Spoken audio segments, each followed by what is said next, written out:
Select Board meeting. And remind everyone this meeting is being recorded.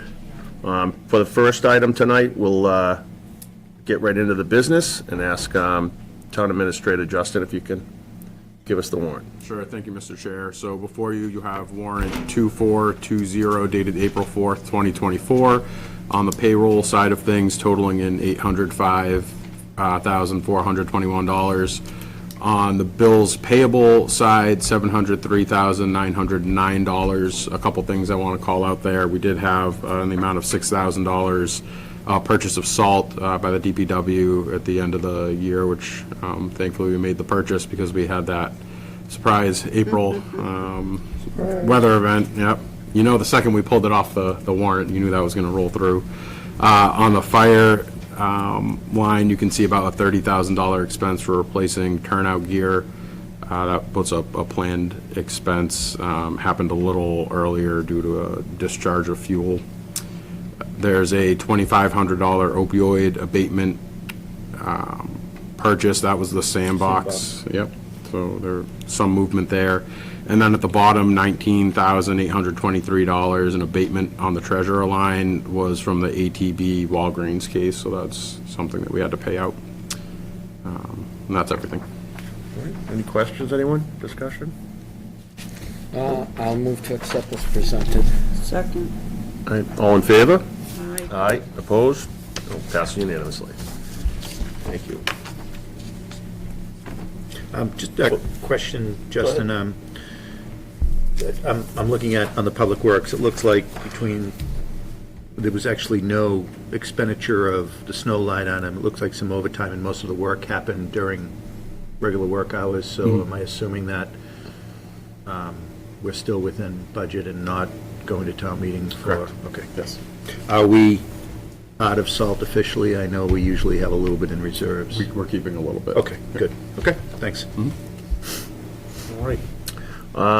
Okay, and then we have the minutes for March 18th, 2024, March 19th, and the open session of March 19th, executive session. And we're going to have a chance to go over those? Move to accept all three sets of minutes. Second. All in favor? Aye. All opposed? No. Passed unanimously. And Justin, if you could, Town Administrator updates and reports, please. Sure. So we have the Planning Director Screening Committee has been formed, and they'll be meeting sometime early next week with the intent of bringing a recommendation forward at your April 23rd meeting. Last night we had the pleasure of going through the second public input session for the Memorial Hall property with Studio Luz and Mass Development. It was pretty well attended. I want to say about 25 residents or so. Jackie, if you want to give a little breakdown on that. Jackie's been doing an excellent job spearheading that initiative. Yes, so as the board will recall, we received a grant from Mass Development as part of the One Stop for Growth program last June. So we've been working with Studio Luz to assess the physical structure of 48 South Main Street as well as the adjacent 48 rear South Main Street parcel. We chose those two parcels, as the board will recall, because they were not a part of the CPA funded walking trails parcel. So we are looking to assess them as part of our move and the greater disposition of properties when we consolidate to the municipal campus. We had a virtual session last Monday. We had over a dozen Middleton residents attend the virtual session, and then about 25 attended last night, which we're really thankful. And I see some people here tonight that attended, and I appreciate everyone that came out and joined us. There's also a survey available. So our wonderful public access folks are going to take last night's session. They've recorded it. They're adding the PowerPoint sessions into it so folks at home can watch the session and hear some of the feedback. And then the survey is currently on our homepage. It's going to get a little bit more bold once the recording is live, and we'll be continuing to collect results from the survey until the end of April. And then Studio Luz will be back for a brief update on your May 7th agenda, and then come in for their final report and recommendation with all of the aggregate results at a June meeting to be determined date. But I want to thank everyone again that turned out. I think it was really good.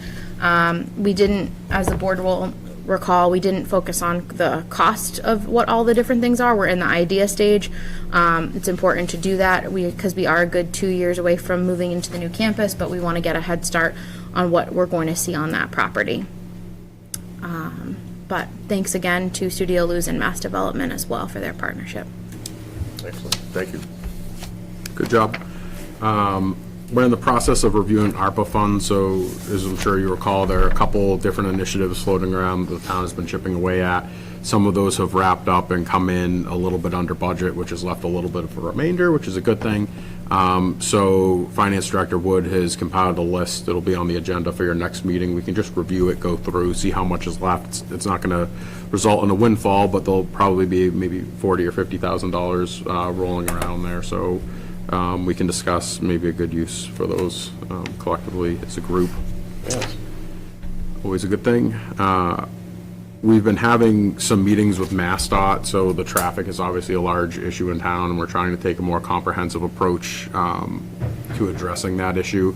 Part of that is forming a better relationship with MassDOT and opening up those lines of communication, making sure that we're communicating with them often.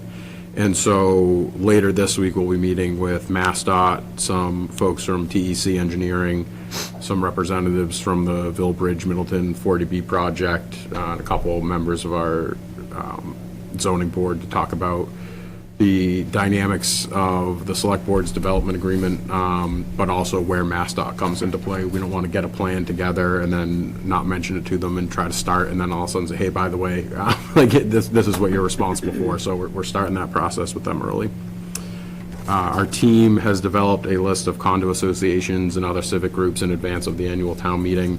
We're going to be putting some dates on the calendar over the next 3 or 4 weeks to go visit them, to discuss the override, how we got to that conclusion, what that total figure is, and what roles and positions go into that total figure, and also answer any questions people may have about the MBTA zoning that's also coming up.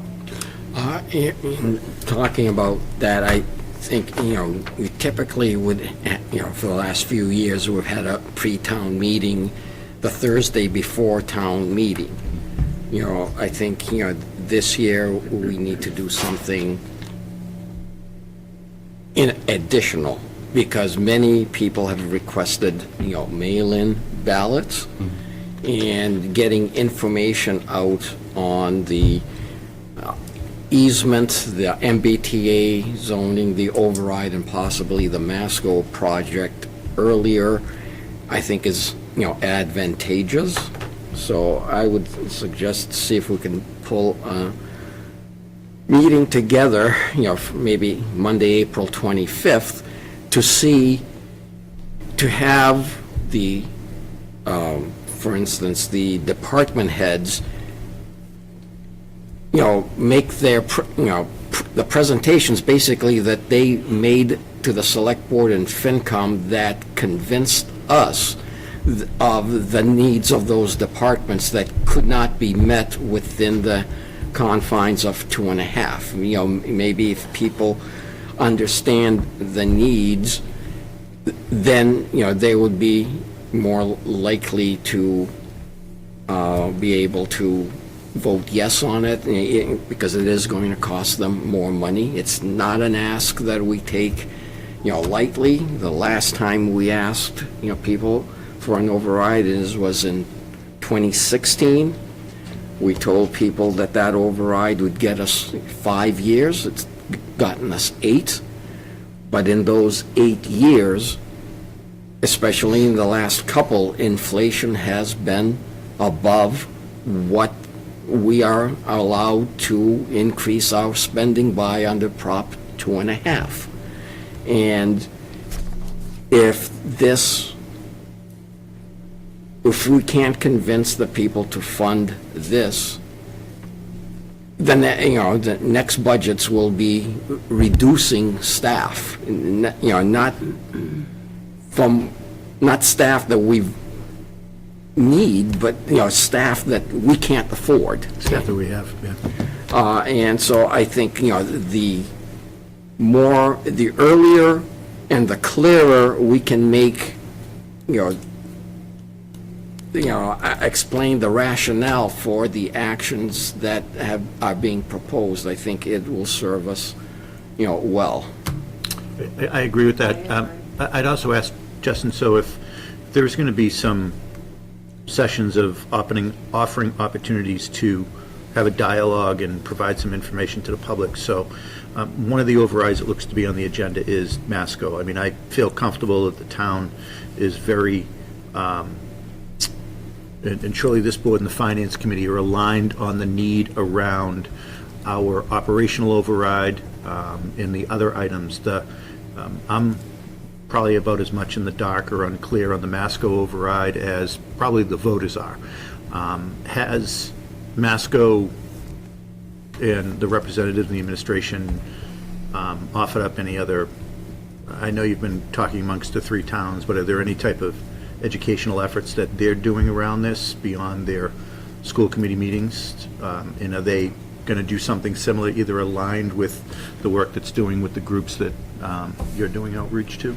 Not that we're aware of. I did meet with my counterparts in the administration over at Masco to ask if there was any intent to do additional outreach beyond their meetings, and at that point in time, they hadn't made a determination. We have received communication from them in the form of an updated purpose that's now in the final warrant. Previously, we just had a placeholder saying that we were waiting for language, so we received an updated version yesterday. I communicated with the co-chairs of the Finance Committee to see if it was acceptable to them to make that change and put it into the warrant. So that is in there now, but I don't know if they're going to be going around and kind of shopping it around. And CASA, just for clarification, the 25th of April is a Thursday. Oh, sorry, 22nd. Okay. Or, Which is Passover.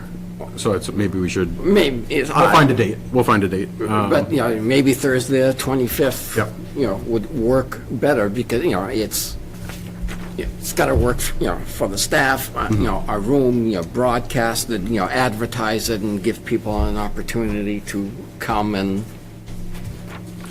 ask questions. We'll find a date that works, and I would also add that early next week, Adam and I are meeting to shoot a brief video explaining some of these items. We'll be pushing it out on the website and social media.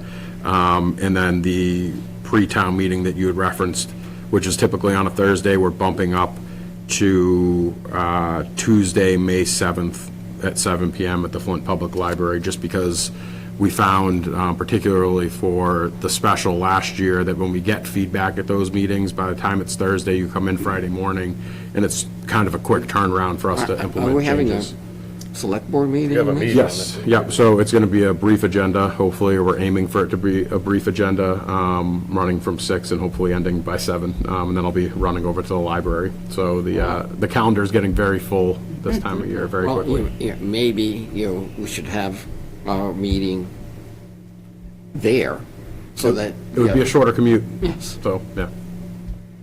All right, the other, as far as Mass goes, they have a meeting tomorrow, and on their agenda, they're put up, developed a mailer that they're going to be discussing. But, it's not only on the capital, it's also on the operating, because I think their operating budget in at least one town is part of an override. Override. So, Topsfield. and, if we pull this, meeting together, if someone from Masco, wants to come and explain it, great. If it's, nobody's available, then we don't deal with it, since they have the information we don't.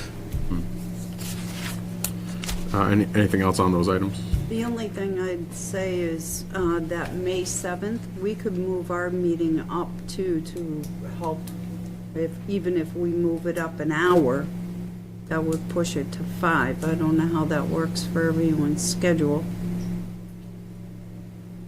But it's fine. Do you agree? Fine with me. Okay.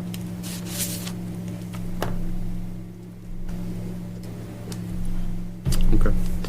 Outside of those issues, just 2 other items. The meld generator, a topic that you recently discussed. We've held some meetings actually with some of the folks in the room tonight about the placement, and we'll be bringing some options forward to the building committee at their upcoming Wednesday, April 17th meeting. And then lastly, our team reviewed the proposed upcoming meeting schedule, actually shot an email out to the board just in advance of this meeting, so there were a couple tweaks that we made. But there's the updated version carrying us through October with, once again, a note at the end that it's our intent to not hold a fall special town meeting, just given the added workload for the fall presidential election, among other things. So obviously, if something comes up and we absolutely have to, then our hands are kind of tied there, but it's our intent to try to avoid holding one at that time.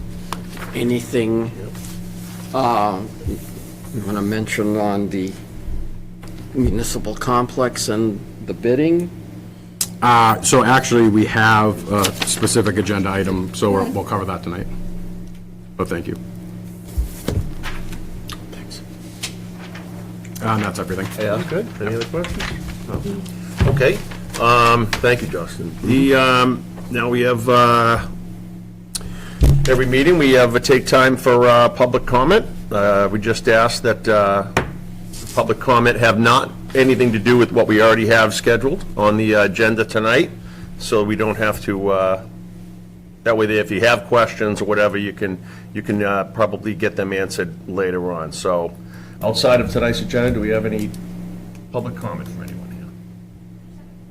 So Yeah. I want to speak to one of the items that will be discussed on the bottleneck grant. So Yep. I have a statement that I sort of prepared on that. Is there an opportunity to share that statement?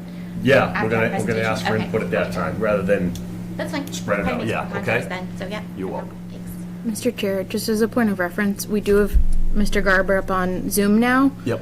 Can everyone speak out so That's that the correct. microphone picks up so he can hear us better? hi Jeff, how you hearing us all right, or? Oh, you're muted, Jeff.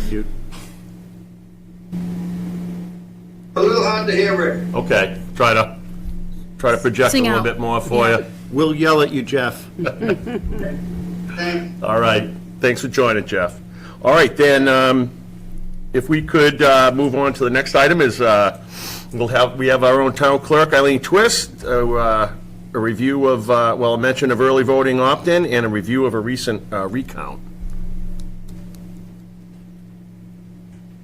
Gonna come sit next to you, Deb. Sure, No. you most certainly can. Oh, no, I moved everything. Thank you. Wasn't much. Well, thank you for having me again. It's always a pleasure to come before you.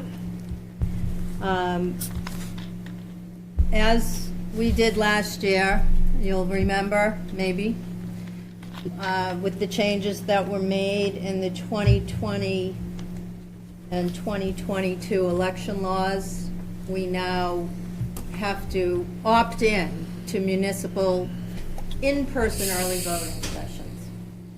And with the recommendation of the Board of Registrars in place, we come before you to ask for your acknowledgement that we will be moving forward with opting in to early voting for the upcoming municipal election. Eileen, under the opt-in provision, does the clerk and the Board of Registrars have flexibility on what the time It's frame very will be? limited. Okay. The law is very specific. So it's on either opt-in or opt-out, basically? Opt-in or opt-out, and then they have parameters as to when we can start, when we have to end, just like during state elections, those same type of parameters. They do limit us to normal business hours, so I have, at this point, us scheduled for Monday, May 13th will be the start of early voting in our office. Our business hours, which are posted, so Monday, Wednesday, Thursday, 8 to 4, Tuesday, 8 to 6, Friday, 8 to 1, and that will be the end. That will be May 17th. The last day of early voting will end at 1 o'clock for that, for early voting.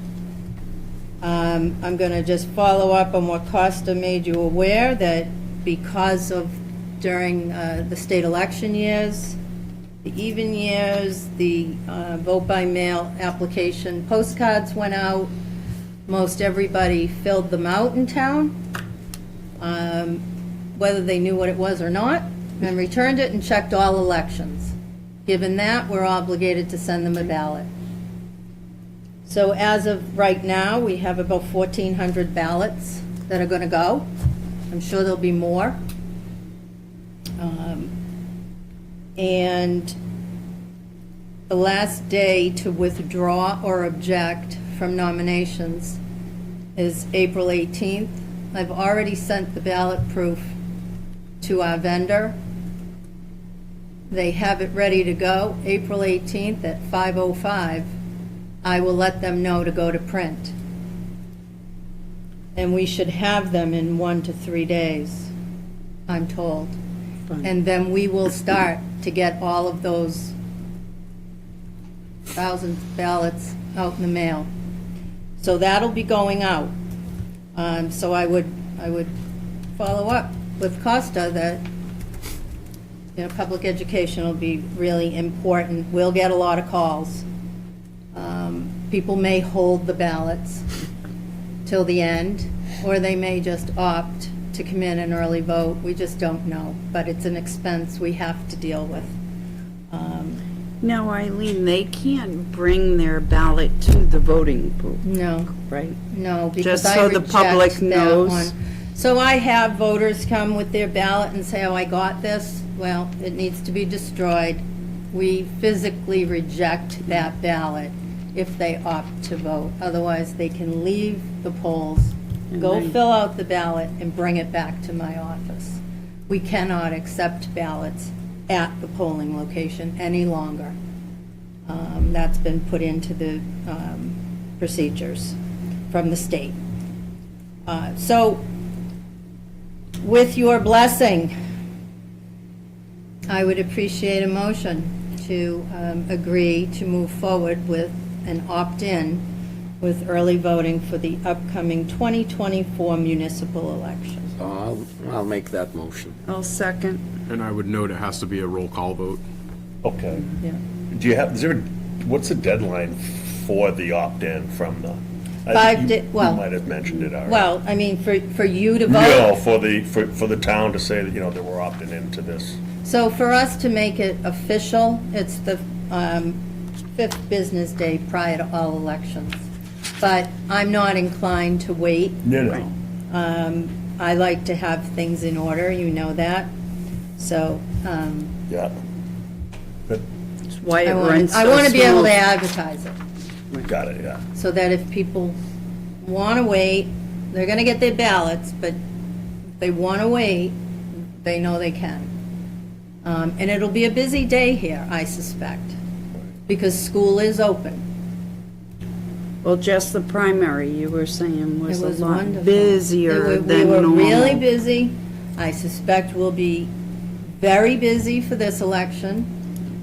And it'll just be more difficult with school open, but we'll manage. We'll have more police officers on. We'll deal with the traffic the best we can. And I believe we're in the gym, so we'll maintain some order down there, and we'll try to stay out of everyone's way as best we can. Good enough. All right, we have a motion, a second. Is it appropriate for me to call a roll, or should I have Yeah. another? Okay. Then, if I could, Deb? Yes. Costa? Yes. Brian? Yes. And myself, yes. And don't forget. Oh, Jeff. and Jeffrey. Yeah, Hey, Passed unanimously. Almost forgot all about him up there. Sorry, Jeff. Thanks, Jeff. that's okay. All righty. Okay. Well, thank you, Eileen. Thank So All right. Eileen was gonna also talk If about the you'd Oh, like you're to gonna talk about the hear recount? about the recount. Yeah, go right ahead. Our wonderful recount for the First Essex Middlesex District State Committeeman race. We held a recount on March 21st. It'll be forever etched in my memory. We actually came out spot on. Everything unfolded as best you could expect. We had 1,616 ballots to count, which is okay. We just counted Republican ballots.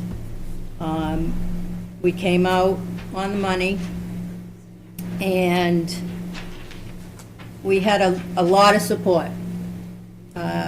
I had 10 surrounding communities, town clerks. So every team had a town clerk at the table. Made counting very smoothly. It kept the observers in line. Town clerks are not intimidated by all of these observers, and it showed. We also had a great deal of support from our department heads. And Sarah Wood was our master tallier, as they call it, and it was great to have Sarah there because it goes a long way when you say you have your finance director tallying the votes. I'd be remiss if I didn't say to my right, Deb, my constant support and encouragement. I'll save my texts forever. She was. You sail your ship. Yes, that's what she said. My captain. So Sarah, Jackie was there, Jackie's intern Billy Walsh was there, Brad Swanson was there. I had a lot of support. Sharon Bainbridge was there. My coworkers came out in full force to support. And of course, Justin, knowing when to offer his encouragement and knowing when to simply pass by and wave. He's learning that maybe it's not a good day to stop into the town clerk's office. But I knew he was there, and he was kind enough to buy us lunch after. So, thank you, Justin. Eileen, does the Secretary of State's office provide any funding for a recount?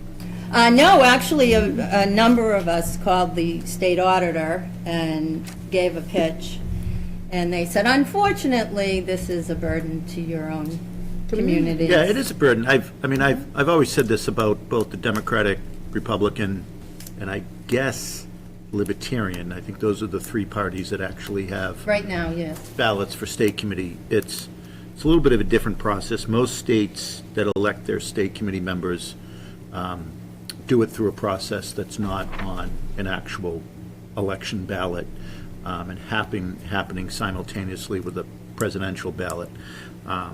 So I do kind of view this as an unfunded mandate. It is. It is. Granted that this isn't for a state office, this isn't for a legislative office, this isn't for a federal office. And secondly, the threshold for calling a recount is rather small and I would say rather easy. Half of 1% of the total Rather vote. easy. I mean, it really didn't take much to trigger this. And it's a lot of work. I mean, it was a monumental task to bring every single piece of paper, and they asked for everything. And I will add that at the recount, the candidates asked to see nothing. I had to bring unvoted ballot, you bring everything. Yeah. And they did not look at a thing. And you still had to go through the motions and bring it all. And have it in order, Yeah. and make sure that when you unlock these bins and suitcases, what you're pulling out Right. is exactly in order. And sometimes, at midnight on an election night, we're tired. No doubt. And you don't know, but you can't unlock it. We unlocked it that morning. I will also thank the police department for their support in providing 2 officers that are required. Can't have a recount without a police officer, and so we're glad that they were able to accommodate us on such short notice, because we don't get a lot of notice that it's coming. So overall, the recount went well. We learned a lot.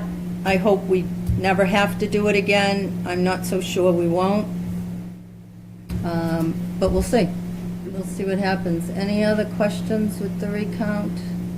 I know I hadn't talked. No, just to point out that it was, you got the number, you got the result that you initially got, and that, Yeah, everything balanced out. I was relieved when all those ballots came out, and we blocked them, so we're counting them, and our numbers were spot on. Right. So that's what you hope to see, because you hate to have to reach out to state elections to telling you you're missing ballots. So it wasn't us. Or you had too many, and so we'll see what happens as this unfolds. We are being told, be prepared. This may not be the last of this, with the balance of the elections coming. But we'll see. We'll see how it goes, and we'll be ready. Thank you. Thank you. All right, well, thank you so very much, much. and thanks for the Thank support. you. All right, I'll talk to you soon. Okay. Mr. Chair, can we pass over item 4 and take it later on the agenda? Sure. Thank you. Then, if we can, I think we have them all in the room. We'll take I believe this is going to be an update from the Elementary School Regionalization Committee. I believe they're out in the hall.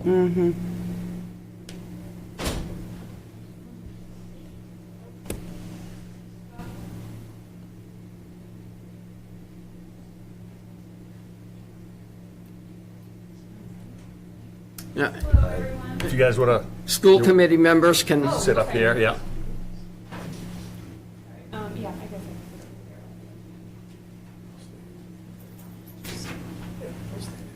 We have, Scott's laptop has the presentation on it.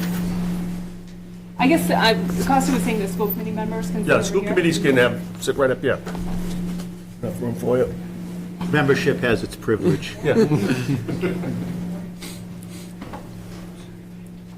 No, it's fine.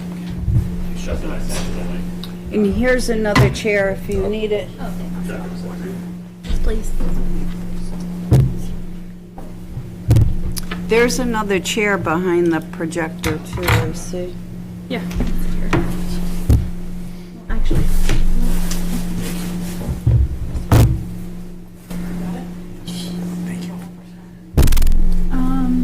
We have one, so, okay, yeah. Okay, just wait until the presentation is up.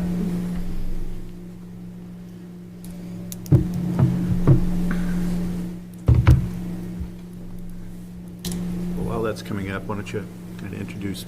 Yes, know who you so are, for but a lot those of you people that may don't not. know me, I'm Michelle Aiken, I'm the chair of the Middleton School Committee, but I'm also on the Regional Planning Committee, which has been in charge of undergoing this study. Costa is also on that committee, and then Roger Boutoir, who's not here tonight, is another Middleton rep that's on that committee. So this is David DeBonis. Jackie Dubois. Joe Crowley. And Natasha Vance. Yeah, so all members of the Middleton School Committee, and then tonight we also have Scott Morrison, our superintendent, Andrew Prazar, who's the chair of the Regional Planning Committee. He's a Topsfield School Committee member. We have Jay Barry, that's right, and he is from the consulting group that we've been working with. And then we have other central office members, Steve Greenberg and Colleen Anderson are here as well.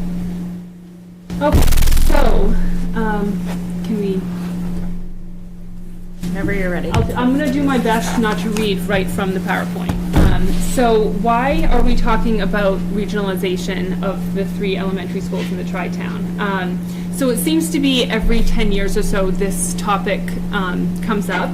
And during the previous superintendent decided rather than looking into regionalizing, he wanted to focus on strengthen the Tri-Town Union.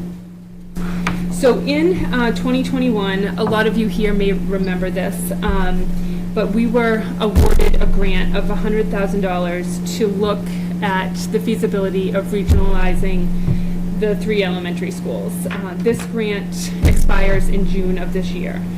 The select board and the 3 towns, along with the school committees, had to vote to approve of the forming of this group. It was formed in late 2021, but our first meeting wasn't until June of 2022. So once that was all approved, we hired our friends from the Massachusetts Association of Regional Schools, also known as MARS. So we hired our friends from MARS to evaluate the potential benefits and the drawbacks of regionalizing the tri-town. So what is the planning committee? Per state statute, the committee needs to have a sitting member of each elementary school committee on the board. We also decided to have members who were on other boards within the town, Costa being on the select board, and then we had members of the public as well, such as Roger. Move on to the next slide. So the current structure of the Tri-Town Union is, we're 3 separate districts. This is something you guys already know, but we split the cost of central office. We're governed independently. With that being said, we do have a lot of similarities when it comes to contracts, school schedules, programming policies. The budget is a big difference between the 3 towns. Now, the Tri-Town School Committee is made up of 9 members, 3 school committee members from each town. And basically what that does is handle the budget for the superintendent's office and then any associated contracted staff. Scott, feel free to interrupt if I miss anything. So how would a region be different? So the exact structure and the governance of the region would really be dependent on the regional agreement, which is something that we haven't written up yet. I'm thinking that, based on that we have Masco, we can look at that regional agreement and try to see, what's working, what's not working, what we can take from that or change. So local control over the programs, staff contracts, and policies would shift to the regional school committee. Now, like I said before, some of these things already have a lot of similarities. The district's budget would move over to a regional school committee. And then the committee itself, rather than being 5 members from 3 different towns, the new school committee would really be a yet-to-be-determined amount of people. It could be something that what Masco currently looks like. We could all have the same amount of members, and every person's vote is weighted differently. Or it could be something completely new, as long as it's approved by DESE. And then also under the region, the teachers and staff would be on one unified contract rather than having 3 separate contracts. So our work to date, like I said, we started in the summer of 2022. We really broke this out into 4 different categories. The educational outcomes, so how is it better for the students? The financial impacts, how much is it going to cost, how much is it going to save? Improved operational efficiency, and by that I'm talking about central office. Right now they do a lot of things in triplicate, which takes a lot of time. They have a lot of school committee meetings based on the number of committees there are, and then governance, which would then be the regional agreement. So educational outcomes for potential benefits. So we could have more unified programming across the 3 towns. We're already doing some of this. There's a lot of similarities between the curriculum already. We could have teachers more on the same schedule, under the same contract, and allow the schools to share resources. For an example, we could have, a specialist in one town that's a 0.5 FTE, and, really wanting to be a 1.0 FTE. If we had that same position as a 0.5 FTE in another town, we could allow that person to, stay in the stay in the district as a 1.0 rather than moving them to someplace else because, we couldn't get them that full-time work. Time and resources would be improved. There would be one school committee that would need to approve of things that had to do with curriculum or professional development. Right now, those items, they have to sit in front of 3 different school committees for 3 different approvals. They may have different outcomes for everyone. It could possibly allow for a crosstown preschool program. We have usually a pretty decent wait list for the preschool, and hopefully this would get, more students into the program. And then when it comes to special ed, we could, over time, if we see that there's a large amount of students with the same specific need, we could have those students as one cohort and have specific programming for them, keeping them maybe at one school rather than scattered about the district. And then the goal would be to keep them in district rather than sending them outside, avoiding them having to travel upwards of an hour each way to school and back. And then the bonus would be to hopefully keep them in district when they go off to Masco as well. So that would not only enhance their education, but it would save us money keeping them in the district. So potential benefits when it comes to finances. As you know, for transportation, if we were to become a region, like Masco, they get a reimbursement on the buses. We ran a formula where if we were to be a district based on FY24, based on the reimbursement from the buses, and then adding in how much money it would cost to move all of the teachers onto the Masco A salary scale, it would result in each town saving about $150,000 per year in the first year. So it's not right there. It's not a tremendous amount of money, but that can be reinvested back into the schools. So the plan would be to move the teacher contract to the Masco scale? That is purely an example. I'm just providing an example. I can get more to the salaries in a second. That exercise was designed to look at a worst-case scenario. Yeah, a worst-case scenario, yeah. So back to going to special ed. If we had cohorts where we could really specialize with kids with a similar need, we could keep those kids in the district. Hopefully saving money there and saving money when they move on to Masco. I'm under the understanding that when we send someone out of district, it's very hard to get them back in, even when they move on to Masco. So, it's hard to say, how much we could save, but it potentially, over time, it could be in the benefit. So central office benefits, I'm going to throw it over to Scott for this part, but, he's told us there's a lot that is done in triplicate. Thank you very much.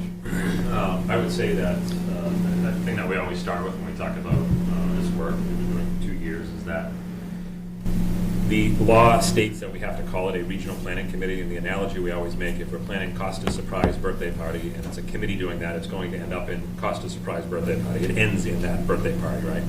The regional planning committee makes it sound like it ends in a region. It's just the title that's given. This is a study committee to determine whether regionalization is something that is feasible. So calling it a regional planning committee is in the state statute. It doesn't necessarily mean we end in a region. It means that we give this a thorough vetting to see if it's something that we do want to pursue. I would say to the committee, as we think about this as a bigger topic, a couple of things. First of which is, and this is something I've stated to the committee since 2021, we just really want to study this deeply.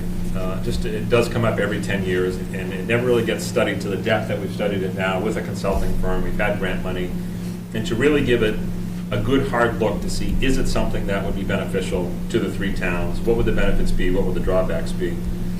Our job in education, particularly in the leadership roles, is to try to see around corners. And as we think about how quickly education is changing and evolving over time, it's less about central office going to fewer school committee meetings and things like that, and more about, can we make our operation more efficient so we can devote more time to our kids, as we think about the work that our kids will be involved in when they graduate.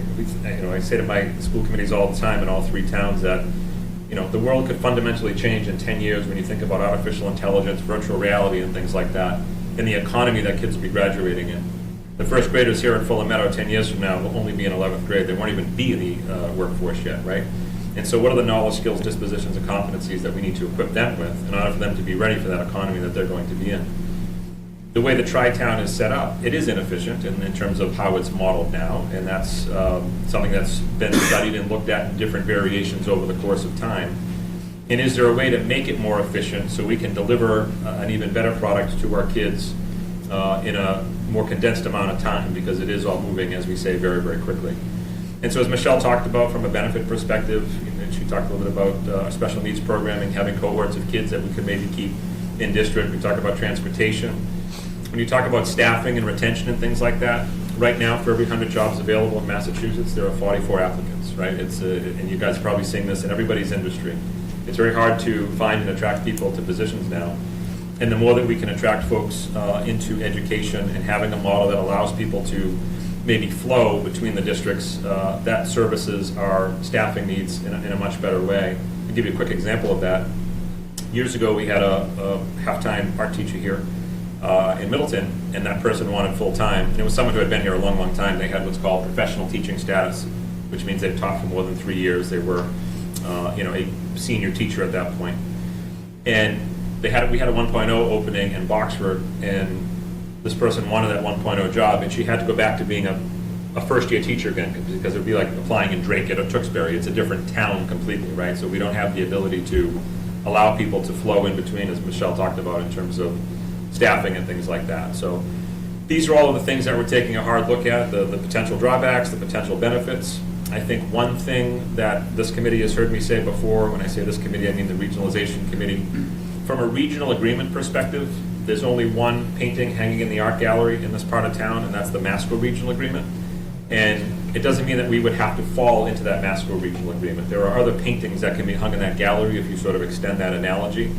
And that would be something that, if the committee decides to pursue this, all it would mean would be, let's look to see what a regional agreement would look like, that we could then bring back to all the boards and committees and town meetings and all of these other things to see if this is a regional agreement that would be something that the towns would want to look at. So we are still ways away from anything happening with this in terms of a continued process. We are still very much in study mode.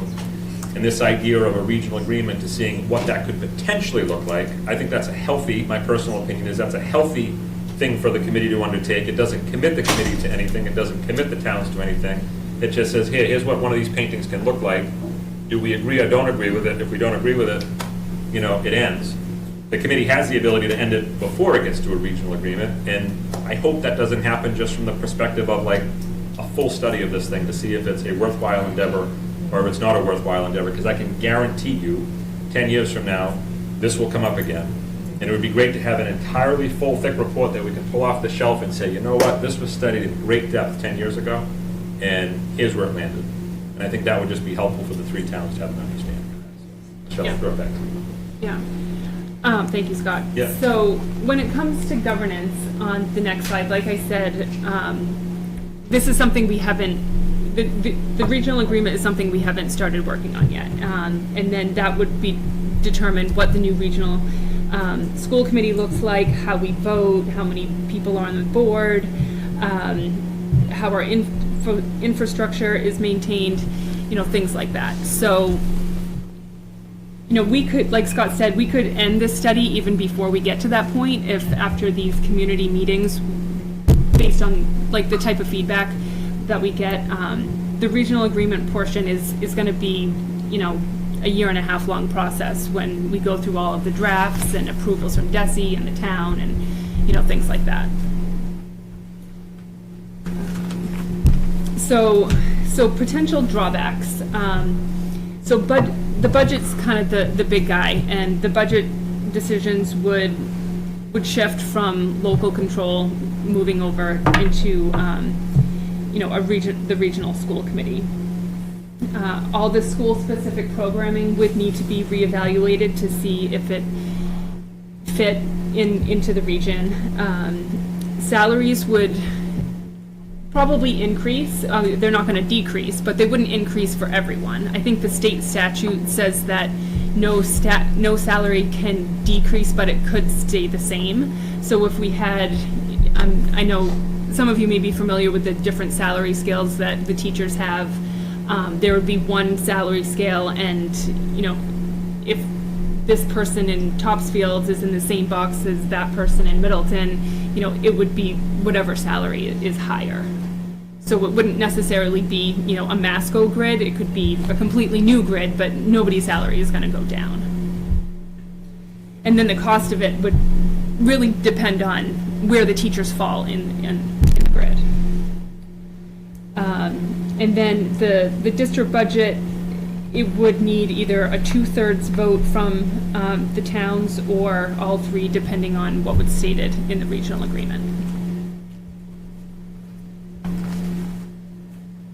So what steps need to be taken? So right now, we're soliciting for feedback from both, you know, boards and the community. We may have a community forum after we've reached out to all three towns. Our next meeting is the end of this month to discuss any feedback that we've gotten from the three towns, and then we'll consider pursuing the regional agreement. And then that goes into drafting it, amending it, getting approvals from DESI, approving it with the select board, with the school committees, and then at town meeting, and then by DESI. So where do we go from here? Like I said, we're meeting the end of this month. Typically, our monthly meetings are the third Thursday of every month. We deliberate and discuss feedback, and we'll continue to, you know, discuss this, looking at both the drawbacks and the potential benefits. We're hopefully to have a decision on forming a regional agreement by the end of this school year. So soon.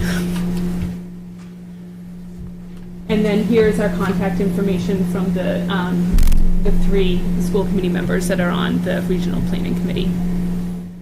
So I'm willing to take any questions or discussion. So please don't be shy. I know it's Express very- your comments, your exciting. questions, or anything else, because although we typically meet the third Thursday of the month, this month we're meeting on the fourth Wednesday of the Fourth month, Wednesday, yeah, just April 'cause we're 24th. April vacation. So, you know, feedback is important, so go. The only thing that I'd like, is it possible for us to have a copy of this presentation just to go through it? Yeah. I like to kind of read and digest Yeah, it. absolutely. Jackie, can you send a copy to the board? Thank you. So a couple of comments on my behalf. So, and I've said this before, you know, one of the low-hanging fruit that I always hear about being a regional school is the issue of regional school transportation. So I served as the ranking member in the House and the Joint Committee on Education, and I was there during the time, I think, 2 schools became regional schools in Massachusetts. And let me tell you what happened. Here was the chunk of money for regional school transportation. It was divided by the number of regional schools. The next year, there was an additional regional school. The total didn't go up, they just divided it by a bigger number. So every year I hear, both from MMA, I hear it from the Massachusetts Association of Regional School Committees, I hear it about from the Massachusetts Association of Superintendents, over the issue of regional school transportation. The dollars have basically stayed the same over the years. I think last I heard it's running at about 75% of what should be fully funded. We were talking earlier about unfunded state mandates. I call this an unfunded state mandate of a commitment that was made in regional school transportation that has never kept pace with it. Everybody, including DESI, and before it was called DESI, in the previous incarnation of that, they admitted, yes, what the legislature has done is funded it at the same level and just divided it by another number. I can guarantee you what's going to happen if this becomes a regional school district. The number is not going to change. The raw number of funding is not going to change. It's going to be divided by a factor of one number larger. That actually means every regional school district is going to get less money in regional transportation, including Masconomet. including Essex Tech. Guess who pays for that shortfall? Middleton, Topsfield, Communities. Boxford. Secondly, for me, the thing that kills this for me for wanting to do this is the Masconomet Regional School District. You were out in the other room at the time when we were talking about this. We have overrides on the ballot this year. Operational override for our municipal services, operational override for our Middleton elementary schools, a potential override for replacing the roof here, and Masco has an override. This is how much I know about Masco's override. Only thing I know is they sent us a piece of paper that says, this is how much the override's gonna be. Have a ton of questions on that. One of them is, on their project, they're carrying, I think, a 20% fee for an OPM, which seems way out of whack. We asked the question, and this is less than a month, or about a month from town meeting, and they're like, we'll go back and look at that and get back in touch with you. Your finance and operations guy would never do that in the Tri-Town Union. Why? A, he's an absolute professional. B, you guys are a department of the town. We wouldn't let you get away with that, even if he wanted to. But I know you wouldn't do that, Steve. Steve would actually... I'm asking him to tell me that tomorrow. Yeah, absolutely, but Steve would have the answer and would be honest, but quite honestly, would be transparent about it. I mean, we sit on 2 Saturdays and have budget hearings with you all, and you're very transparent as superintendent. Steve is the finance folks, and our school committee members are very transparent as well. And this is no knock on you, because once we become a regional school committee, we own it forever. Right. Think about how difficult it would be to say, well, you know what? Middleton wants its own middle and high school. We're going to leave Masco. Heaven and earth would have to move before that would ever happen.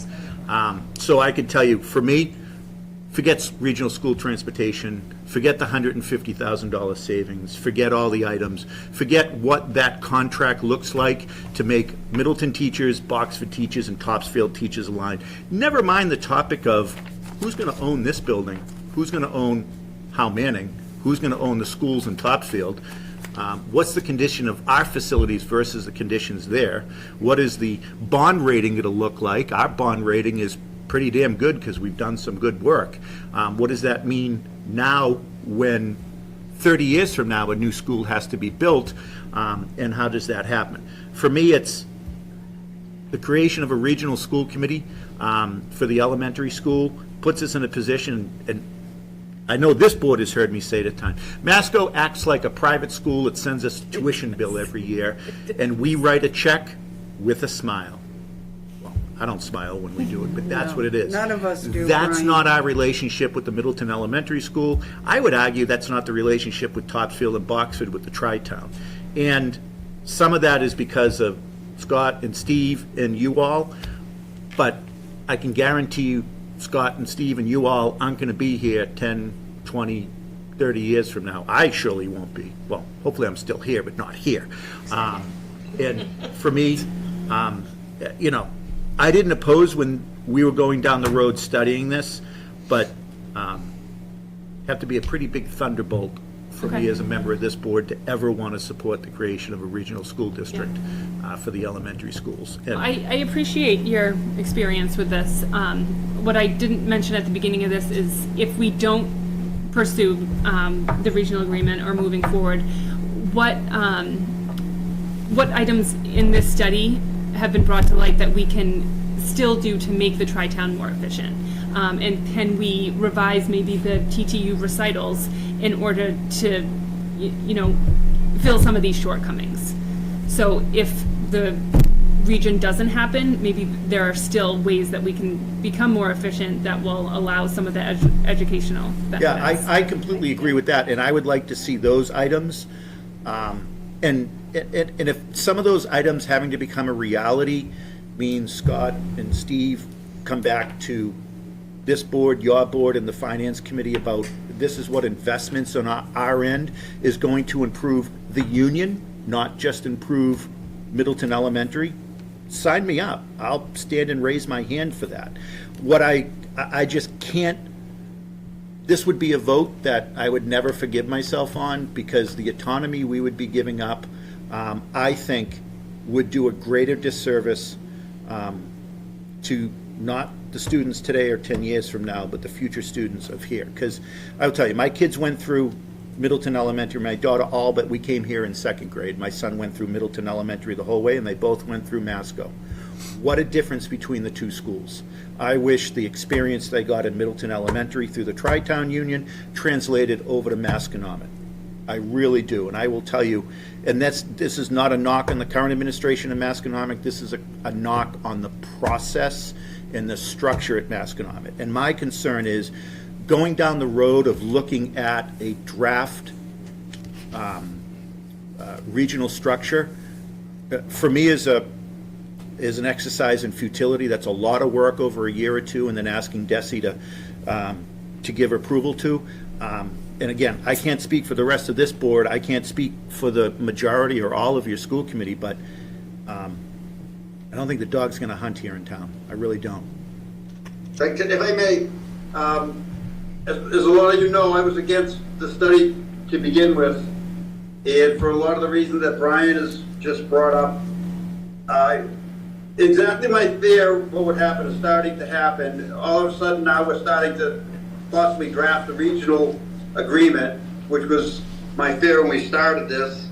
I mean, COVID taught us, you look at how the other two towns handled it, look how Middleton handled it. We were open, they were closed.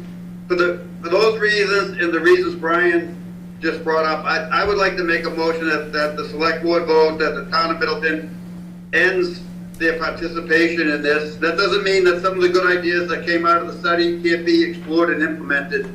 But I think right here and now, I would make a motion that the town of Middleton end discussions on regionalization. Well, we have a motion, we have a second. Well, we need a second. I'm saying we need a second. I was going to say, is there a way to provide more details and more findings than you have now, that, you know, that could direct us towards improving the Tri-Town, or are you not there yet on? Well, in terms of specific examples for educational any outcomes? findings that you have currently?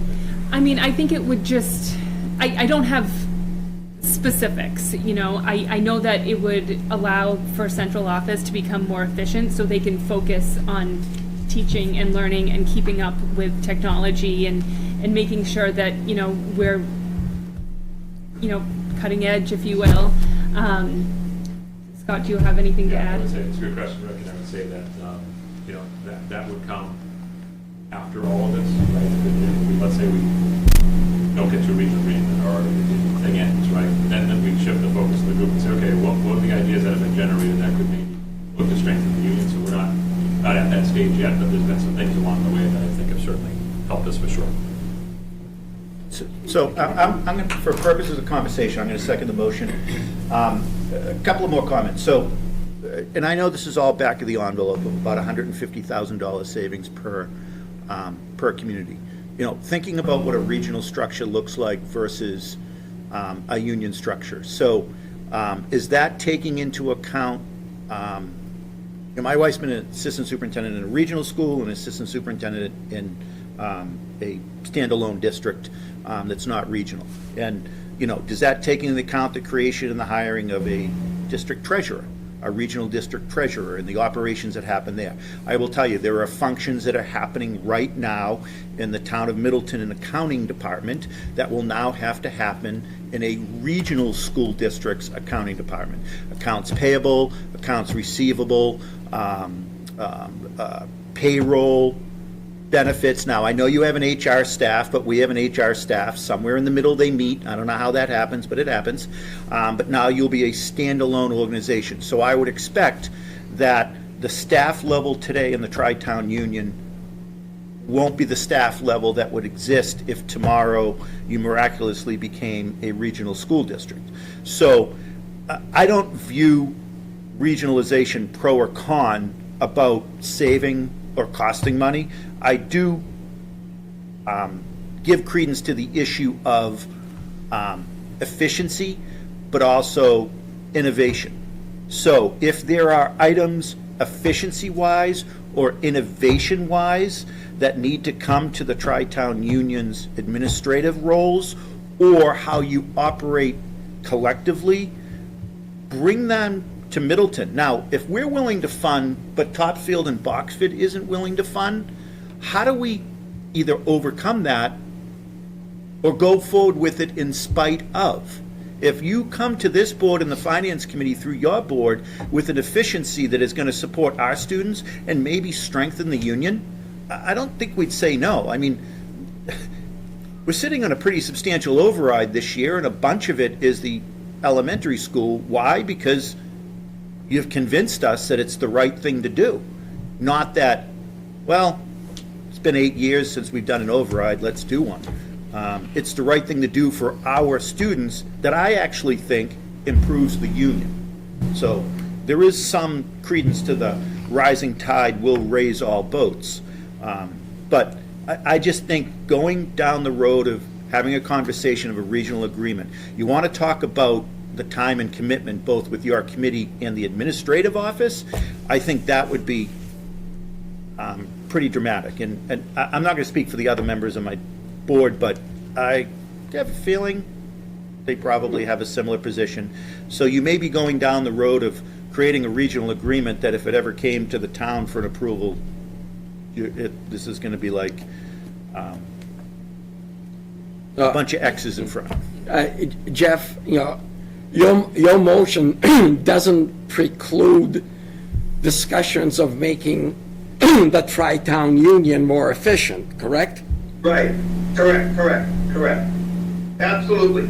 Just to end the discussion of regionalization and giving up local control to our voters and have people from Topsfield and Boxford, school committee members making decisions for Middleton students, that's the part that bothers me. So, yes, I would love to see some more efficiencies in the tri-town union, but I think we should end the regionalization discussion tonight. School committee members, any thoughts?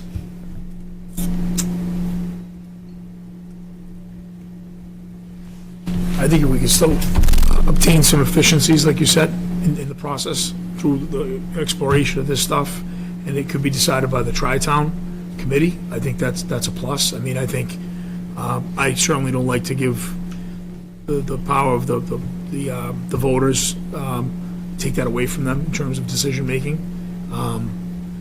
I think if we learn something from this study and we can implement it, I think that's a good use of time, because, I mean, it was a grant, so we didn't really spend any funds on doing it, so we can, obtain some efficiencies from it. I'm for that. I agree with that. That's really where I stand. My kids, my grandkids have gone through Middleton and Masco, and if we're working off of a grant and whatever we can find for improvement, whether it comes down to, I'm not in favor of regionalization, I'll be honest with you, but if we can learn what we need to take in to make things better that we can improve, why wouldn't we do that? To just cut it out tonight, I don't know that I'm going to vote that way.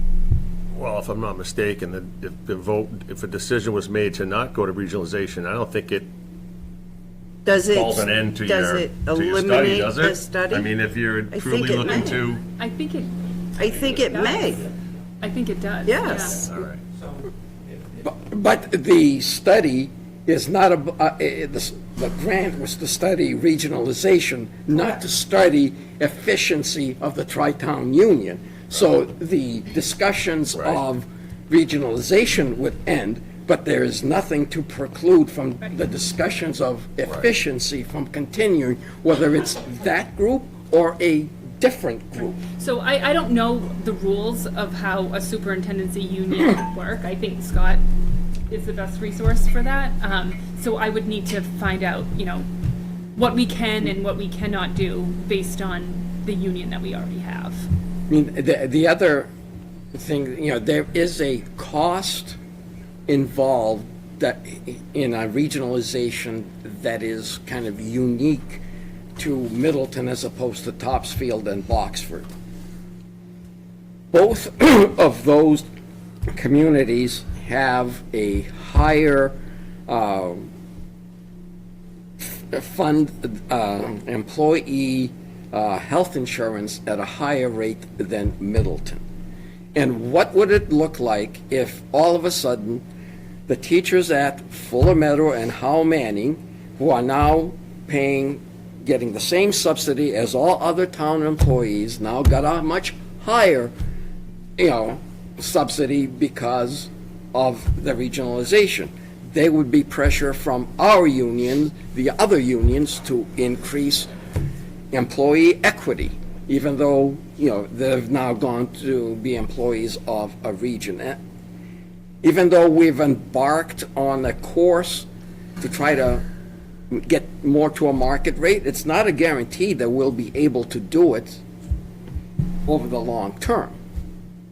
But then we would have additional pressures under a regionalization. That would surely envelop and decimate $150,000 savings. That would be a drop in the bucket. And we're trying to do our best, cycle by cycle, to Costa's point, of being more aligned. And I know there are differences between the current contracts right now between the three communities and the Tri-Town Union, just like I know there's differences in terms of the commitment and investment in each of the three communities to their elementary school departments and their elementary school budgets. Because Boxford is not Topsfield, Topsfield is not Boxford, Middleton's not Topsfield, every town's different.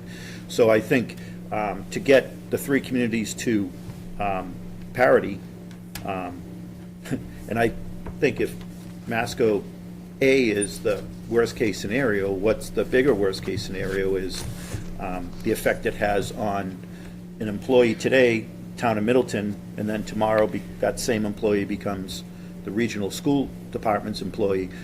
That is going to have a significant effect on the rest of our negotiations with our remaining collective bargaining units that remain under the control of the town of Middleton. And we don't pay our town administrator or assistant town administrator for HR enough to actually manage that process, which would, well, I was going to say, would probably cause his hair to fall out, but sorry. Was there someone else had a comment? Your name and just tell us who you are and where you live. Marco, I live here in Middleton. I have a child. I have two kids that are special needs. They're both autistic. And when I heard you talking about special needs and the combination of bringing the kids that are, like my oldest is in Beverly. She goes to the consortium because Middleton didn't just have, enough to provide the services that she needs. So me hearing you, and again, if I heard it wrong, I apologize, but my ear dinged when you're like, we're gonna bring them back here and just put them together. And I'm like, but that's a pretty big umbrella. Every kid's different. Every kid has, just autism alone, it's like every child is different. So the thing I loved about moving to Middleton was that we went in front of the schools, we went to Howe Manning, everyone came in, all the schools came in, and they evaluated my daughter, and they said, you know what? We love her, we want her here, but we just can't get her the right services. So we have options, Andover or Beverly, and you can go see both schools and see what's best for your daughter. It's already approved. Figure it out. Which one's best for your kid? Me and my wife were like I was breathless. We cried all night because we were from Beverly, and we went through that, and it was a nightmare. It was like, get a lawyer, or, not a lawyer, but you know what I mean, a person to fight for me, to say, oh, my kid needs this, needs that. And Middleton was just like, we got you. Don't worry about it. Take care of it. We're here for you. So and the number one thing as a father of a child on the spectrum is to be included, to be with other typical kids, and just be together. Not, hey, we're going to put you over here in this hallway and tie you off. Because they did that to my kid in Beverly. It was really bad. So I just wanted to touch base to see what you guys were talking about, because I love that Middleton took the time for my kid and gave me options. And my youngest comes here, and she is doing better than she's ever done in her life through hundreds of IEPs, 5 or 6 different therapists a week, and she is blossoming. And it's like, I don't care how much you raise taxes, I'm paying it and I'm staying right here. So, it's a great town. And so when I heard that, it kind of like gave me a little jerk, because I'm like, I just want every kid to have the option to be a kid, not worry about what obstacles they're trying to overcome and all that stuff. So I just wanted to put that out there. So, Thank you. Thank you. Thank you for course. speaking, and I'm glad that you've had such a good experience, and maybe I didn't speak to No, this that's fine. as clearly enough, but we don't want to give kids anything less than what they need and what they deserve. What I meant was, you know, if we're seeing cohorts of kids that have similar profiles, if you will, you know, we can hire specific teachers for them to keep them close to home, you know, rather than taking them away from a specific school, you know. Again, so then now the 150,000 goes to making sure that they have the right speech, OTs, all that, when they had it already in a different building, right? I'm just trying to figure out, I'm a numbers guy, I'm like, Yeah. what's going on here? So, but again, I appreciate you explaining that, thank you. Mm-hmm. And I get like, you know, a short amount of time to explain this ginormous thing. Thank you for your time. You're welcome. John or Richard, do you have any feedback? I guess I'm a fan of seeing the study completed and gathering all the information so that we can make a decision, because I think information is important and there's a grant to bring it all together. I don't really think that I'm a fan of regionalization, but I deal with Masconomet all the time, and I prefer the way the elementary school is running.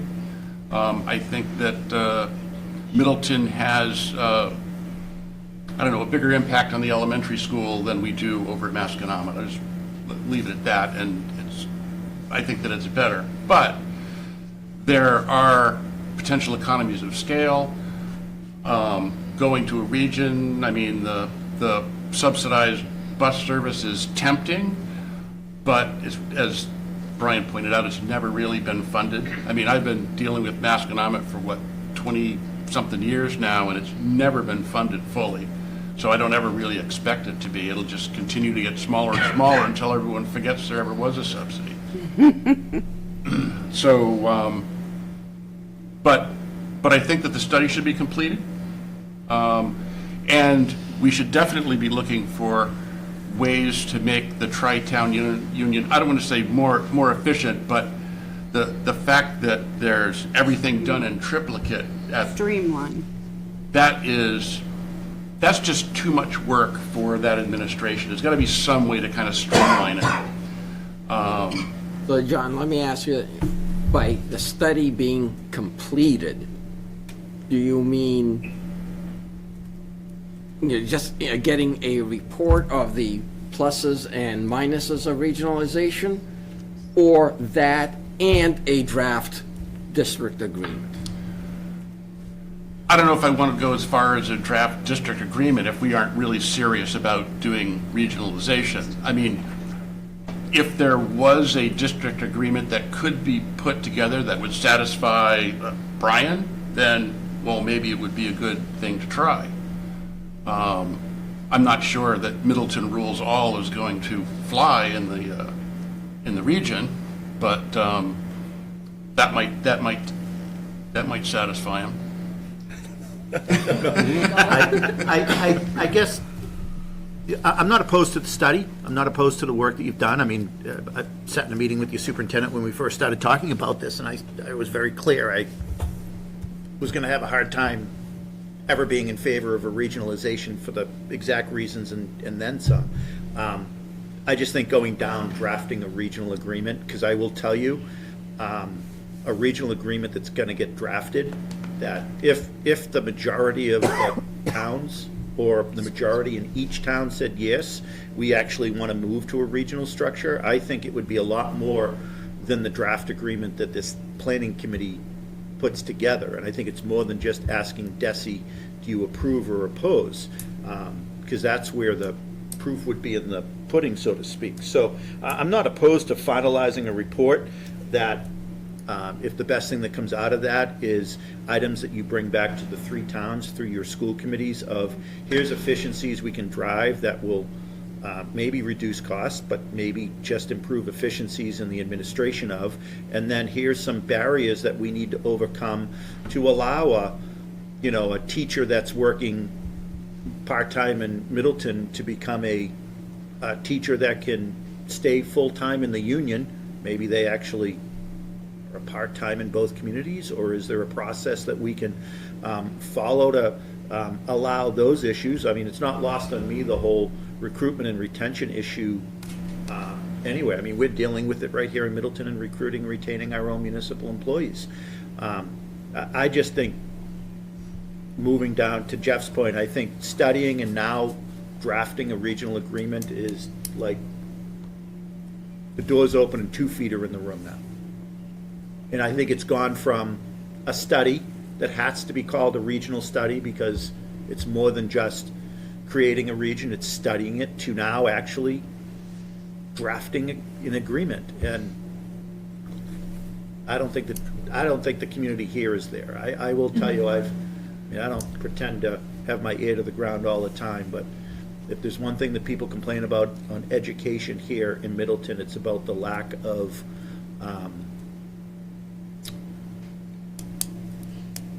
understanding at Masco of Middleton's needs. And what I heard clearly during COVID was the understanding of Middleton's needs by the elementary school here in Middleton, clearly from the staff, from the school committee, and from the administration. And I appreciated that the administration understood that Middleton wasn't Boxford and Middleton wasn't Topsfield. And I appreciated that the Middleton School Committee understood that their focus was Middleton.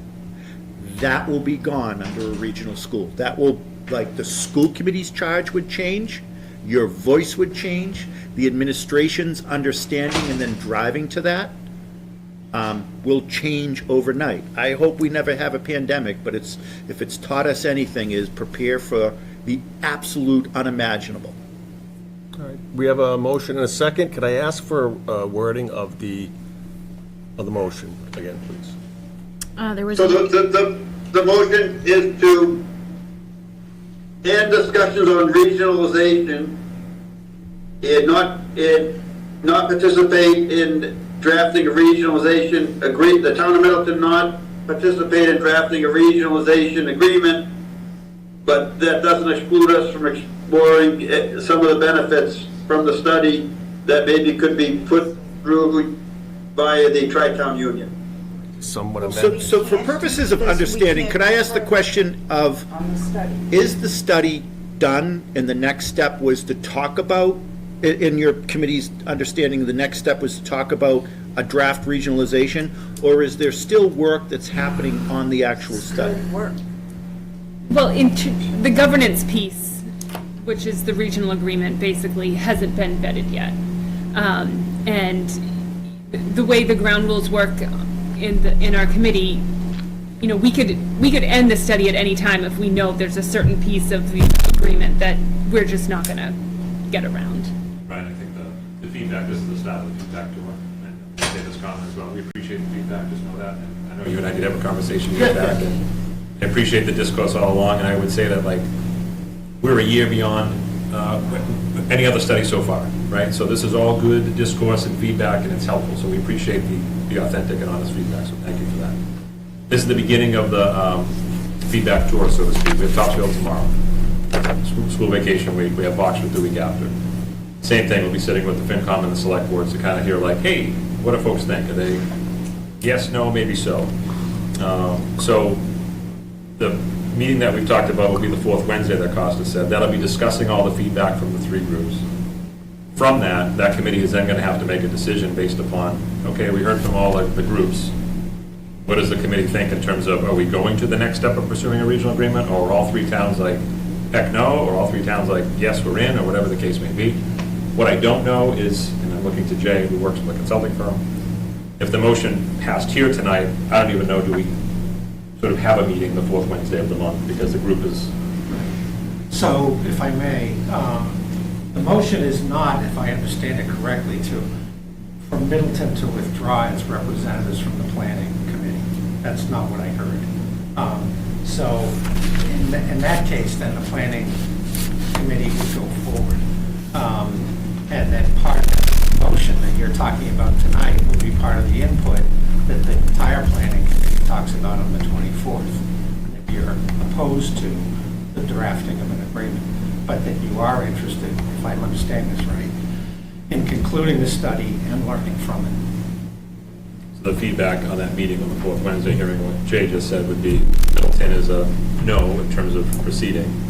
We would hear what the other two towns said, and then I believe that the regional planning committee would then take a vote to determine, based upon the feedback, do you go to a next step or not go to a next step. So I would ask the maker of the motion if he would be open to a friendly amendment. And the amendment to the motion would be that the Middleton Select Board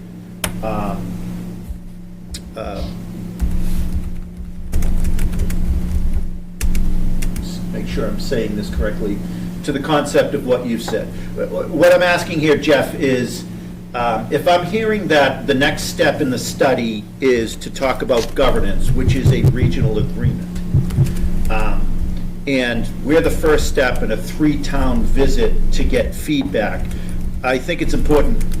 I think you've gotten feedback tonight, but I think it would be important to actually get some feedback that includes some parameters of what this board would like and not like. And I'm not sure if your actual elementary school committee, all of you are here tonight, are actually going to provide similar feedback to you as the representative. But, and I'm not saying the same feedback in terms of we as a committee believe this or we believe that. What I'd like to see, Jeff, is an amendment to your motion that states that we do not want to see a draft agreement being created because at this time, until proven otherwise, this committee doesn't support the creation of a regional school committee. And I think that would not preclude your ability to continue to study the benefits of regionalization or the efficiencies that could be pulled from the report that at some point will be filed and not just put on a shelf. We do a lot of reports that get put on a shelf that somebody opens up at some point in the future and goes, okay, let's see if there is efficiencies that can be driven there. And part of that, I will commit to. I have a family, at least the 2 school committee members, the co-chair, and one of them who's been involved in education for, what did you say, 28 years now in town? 30 years? And I would assume your school committee as well. We can commit to what can we as a town drive in terms of investments, innovations, and otherwise to actually bring efficiencies, innovation, and improvements, to Marco's point, of providing services to the students that we actually have control over from pre-K through 6. So I don't know how that amendment gets posed, Jeff, but I'm asking, I mean, I seconded yours for purposes of discussion. What I don't want to do is allow a report not to be finalized. So just the only wording in your amendment that I'm questioning is the until proven otherwise. The rest of it I'm fine with. I think my motion is to send a clear message that the town of Middleton is not interested in regionalization and not interested in seeing a draft regionalization agreement. So your wording, I'm fine with every word of it except the until proven otherwise. Can I? Just so we send a clear message. Let me suggest the wording of a motion that might get to everybody's concerns. The motion is that the Select Board opposes drafting a regional agreement but supports identifying efficiencies in the union structure. I'm fine with that. So if that's the case, I would withdraw my second to your motion. If you would withdraw your motion to make this clean, I think we may have a new motion on the table. So I would withdraw my second. And I withdraw the motion, and if Costa wants to make the motion that he proposed. All right, so, that's the motion, that the Select Board opposes. I'll second Costa's motion. Okay. Motion a You gotta read it first, Jeff. Well, it's the same thing. It's the same motion. Yeah, wrote it down. We're opposing. I got it. Costa, can you say it again, though? Only because Colleen is taking notes to bring back to the regional committee, so we just want to make sure we get it. I got it. You got it? I got it. Okay, you'll send it? I'll send it to you. All right. And this is a roll call vote. As all will be tonight with Jeff on Zoom. Okay. Jeff? Roll call vote, yes. Brian? Yes. Costa? Yes. Myself, yes. Deb? Yes. All right, that's unanimously. Thank you for all your hard work, and we'll continue to endeavor our way to try to see what we can get out of, see what we can get out of the study. Thank you. Thank you. Thank you. Mr. Chair. Yes, sir. The one that Mark moved out. I haven't met them. Only went a little over on that one. Sorry. Oh, I knew we would. Sorry. All right, I'd like to go back to an earlier one we passed over, and that's number 4. And it's a discussion on allowing Northeastern Metropolitan Law Enforcement Council a training request at the current Par 3 clubhouse. If you want to start this one off, just. Sure, thank you, Mr. Chair. So we're joined this evening by our own Officer Henry Bouchard, who's a member of NEMLEC. They do have a request to use the clubhouse for training exercises to practice breaching or other tactics. We wanted to bring this before the board just to get your blessing for that. Officer Bouchard, if you'd like to come up and speak to it, we'd love to hear a little bit more about it. Tentatively, we were looking at a date of Wednesday, April 17th, but that is subject to change.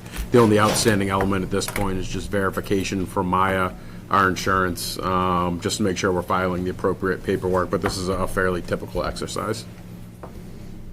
Okay. Yeah, Henry, if you would, please, just a little detail about it. Sure, so first and foremost, thank you for even accommodating the idea here. So typically, we train first 3 Wednesdays of every month, and pretty much our training venues don't exist without requests like this. We travel, we're a consortium of law enforcement resources comprised of about 36 different communities, and we travel all around for training, like I said, the first 3 Wednesdays.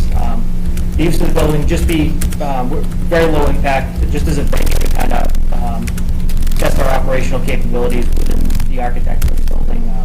We do test breaching tactics and team movements, but we can certainly tailor that to whatever the town's concerns will be. We don't necessarily have to go around, damaging anything whatsoever. We can just use the space if that's something that's more agreeable, but obviously the opportunity to test our capabilities on interior doors is something kind of in the norm what we usually.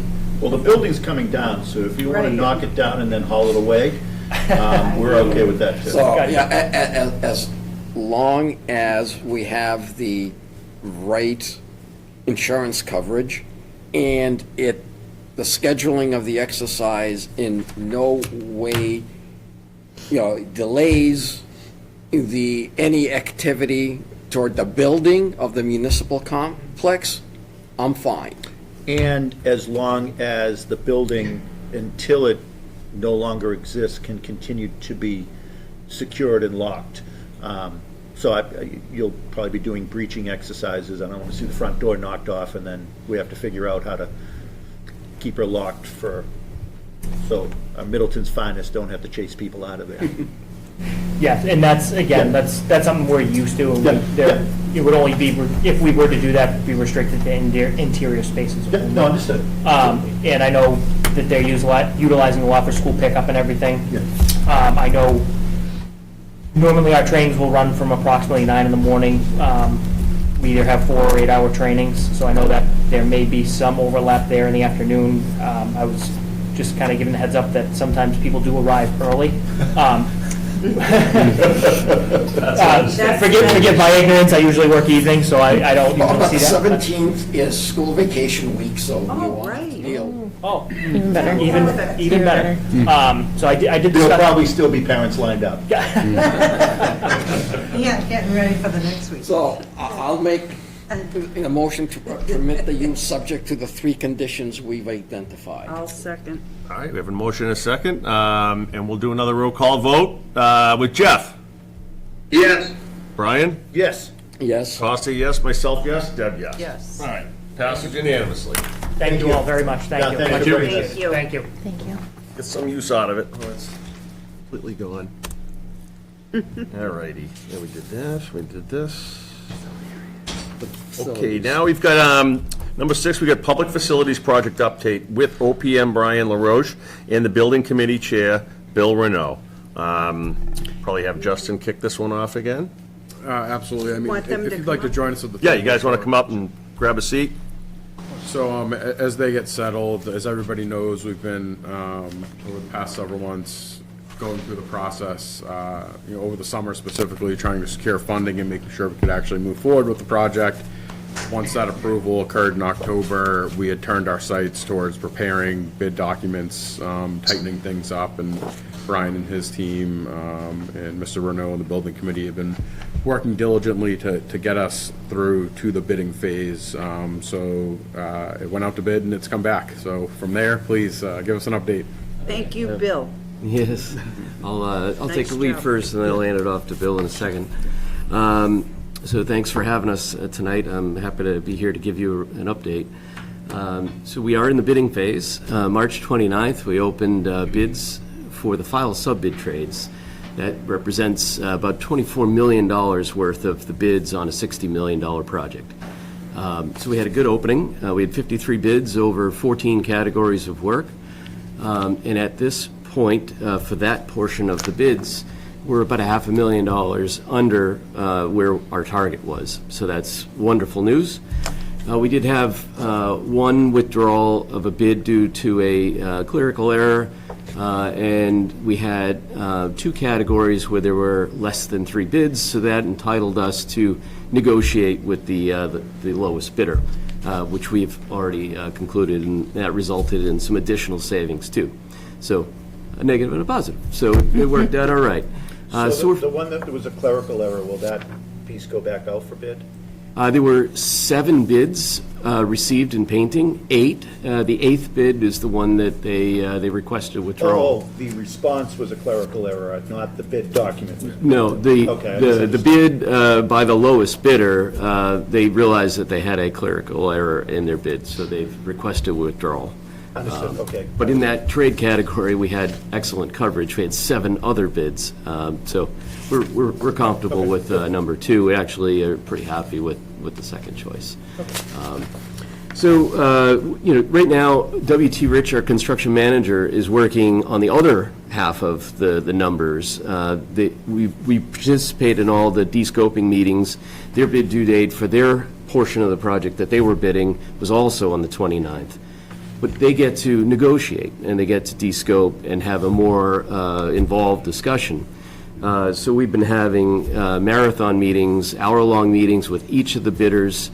Every bidder in every trade is being de-scoped. So we've had 40 meetings so far. It's extraordinary. It's a lot of work.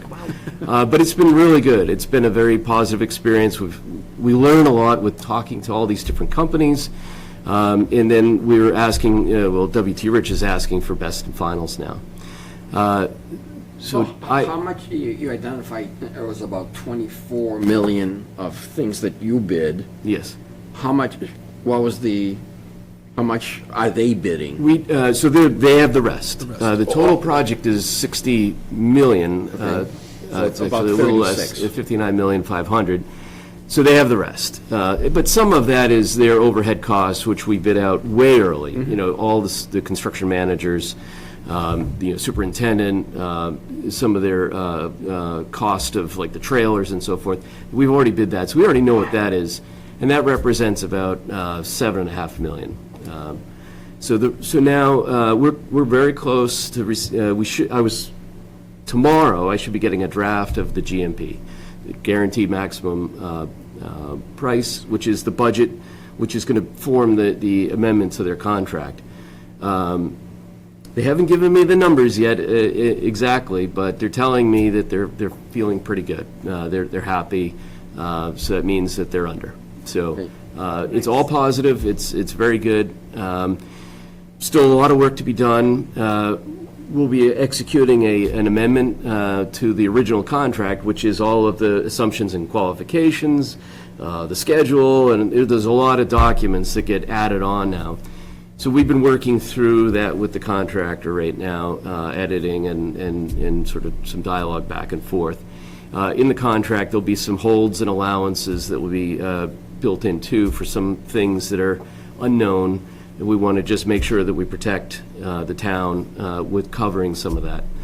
It's a fully open book process, so we see everything, which is very good. Great, so when will we see activity on the site? Well, Early May.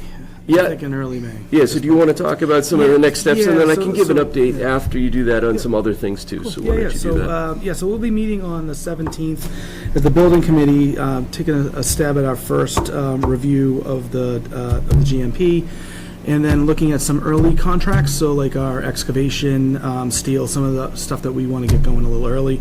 That'll be coming to you folks on the meeting for the 23rd.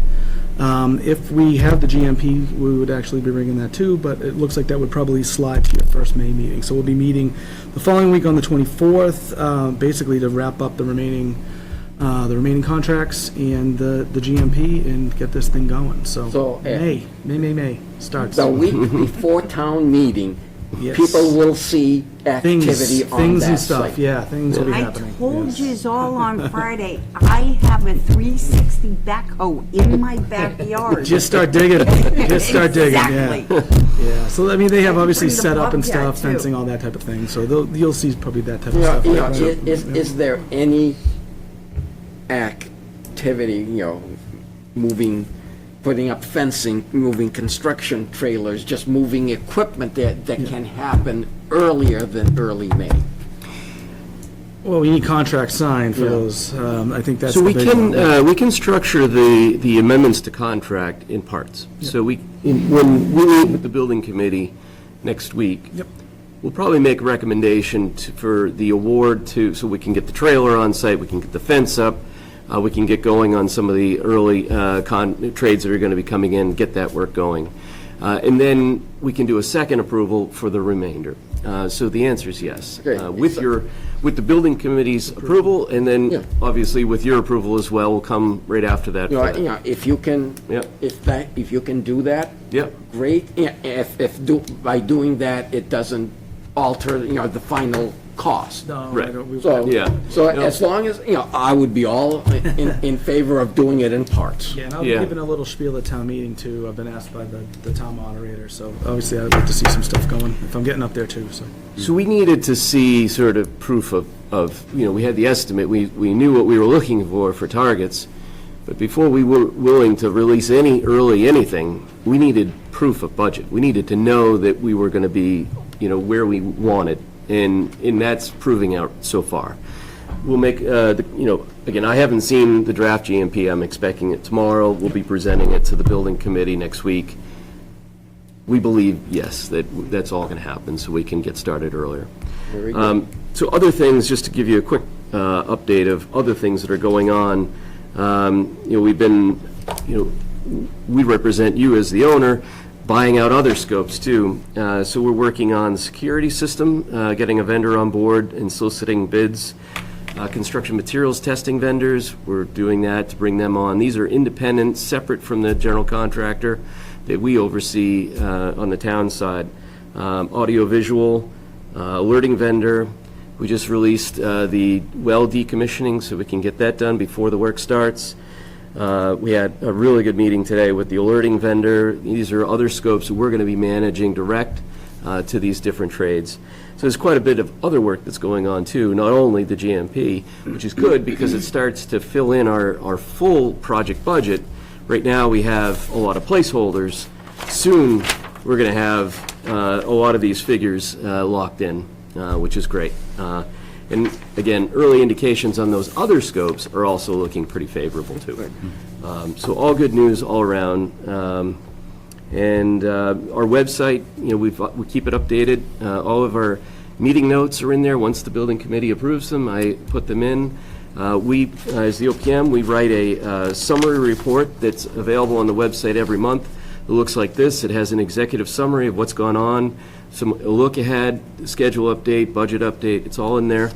And once the work begins, we'll have a webcam. So we'll have a time-lapse video, and we'll have a live feed at any point that people can check. So we'll add a tab onto the web page for the construction, and we'll be doing updates. And we have social media too, so we can let people know before things happen.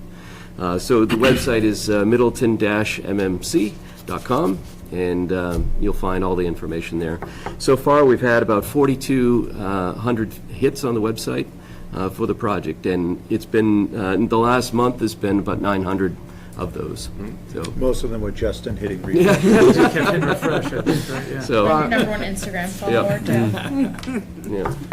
yeah. In the budgeting document, it appears that the sort of OPM and architecture engineering fees are about 10 or a little over 10% of that total number. Is that a fairly standard percentage of a Yes. project? Yes. Yes. Whether it's 70 million or 20 million? Correct. Yes. So would you be surprised Yes. if a municipal school project was carrying a 20% OPM fee? I asked if he OPM and got- design. He got OPM and the design. contract. I was like, that's very lucrative. Mm. So, yeah, That that's a sounds little- a that's Big little- win. That sounds very high. Very high. Should have bid that one. Clearly. Yeah, that doesn't sound right. But, so, I think that's the update. If you have any other questions, we're happy to answer them, but we're excited to get this going. We are We still- excited as well. Yeah, We love the Very. term on budget or below, so thank you. me too. It's all of us. And if I could offer the work that the entire building committee has done, our town staff, but in particular, the two gentlemen in front of me, multiple meetings a week, phone calls, all hours, after work, weekends. For a project of this scale to come in on, or in this instance, slightly under budget, and market with these type of conditions over the past few years, is truly a remarkable accomplishment, and we couldn't have done it without the work of Brian and Bill as well. So thank you to both of you. Great work. Yeah. Bill, I especially thank you because, you've been involved, Right out of the gate. From a planning from- phase all the way through, yep. And, that your committees have been sort of, based on, some knowledge and based, throughout the community, membership. Definitely. And that is the path to getting things approved that I wish, we'll talk about more of that under a later agenda item about somebody else. No, the committee's great to work with, and I think for the most part, I mean, we really don't have disagreement on a lot of this. We definitely have good, good consultants working for us, and that makes things a lot easier for us. Well, I understand, Bill, you're doing it for the cosmic income, so we appreciate it. I guess. Yeah. Thank you very much. We look Welcome. forward to working thank on you. the site. See a lot more of you. We'll see you at the next two meetings, so.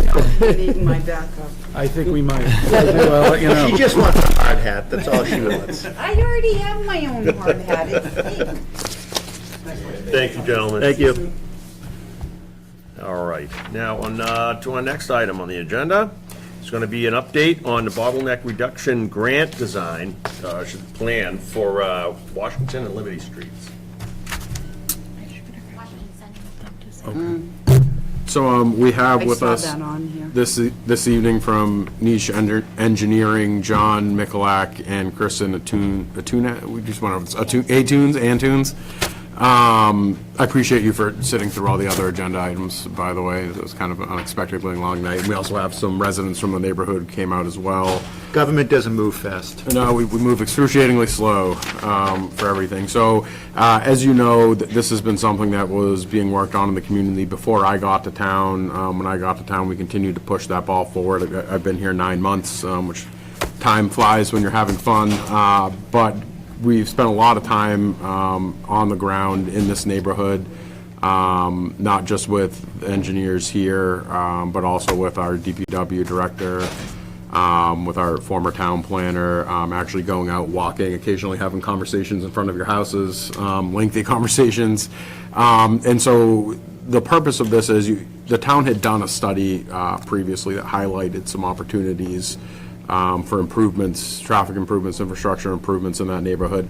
The purpose of this exercise is through the lens of the bottleneck reduction grant And what we're trying to do effectively is look at some of those efficiencies that were identified in that study and see what we can apply these grant funds towards. And so it's two pieces. One is going through this initial kind of study / design phase with the intent of getting a design together with input from the public that we can go through to a bid and build phase. The construction component of this is capped at $500,000. We've received early indicators that we would be able to secure some, or if not all of that funding if the design calls for it. But with that said, the final design still does need to be officially approved before those funds are approved and released. So we just want to keep that in the back of our mind. So there is a presentation this evening that we can run through as a group, and I'll give you an opportunity to introduce yourselves, and I'll stop talking. But we can run through that, and then once this is over, we'll save some time at the end for questions. Clarification, the Genesis Liberty Street, Washington Liberty Street. It's Central. Instead of Yeah, my apologies. Yeah, sorry, thank you. So please, go ahead. Good evening, I'm John Mikulak. I'm the Director of Transportation Engineering at Niche Engineering. And I'm Kristen Antunes. I'm a Senior Transportation Designer at Niche Engineering. So today we're just going to kind of give a rundown of where we are in the process so far, what we have as a result of our study, and then looking forward to this preliminary design. So yeah, we first just have a discussion. We produced a memo of our findings from the analysis that we conducted, and we're going to present our findings tonight and then kind of discuss further designs in the future. So in the next slide, you can see that we have our analysis conducted on the two intersections at Main Street, both with with Maple Street and Central Street, and we conducted turning movement counts there to get a sense of existing traffic data. And we also have traffic data through automatic traffic recording counts for 48 hours on Maple Street, Washington, and Central Street. So kind of just gauging the existing traffic conditions right now. And what we did was we grew those existing traffic volumes 7 years into the future, which we typically do for traffic studies, and we brought them up to 2031 and ran them under the existing conditions. So right now we're seeing a bottleneck on Maple Street at the intersection with Main Street with those westbound right and left turning movements.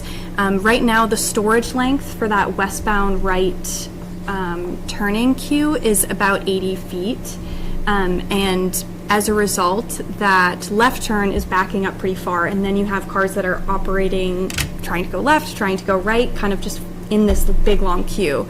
And we are seeing that this queue backs up past Washington Street and will block access.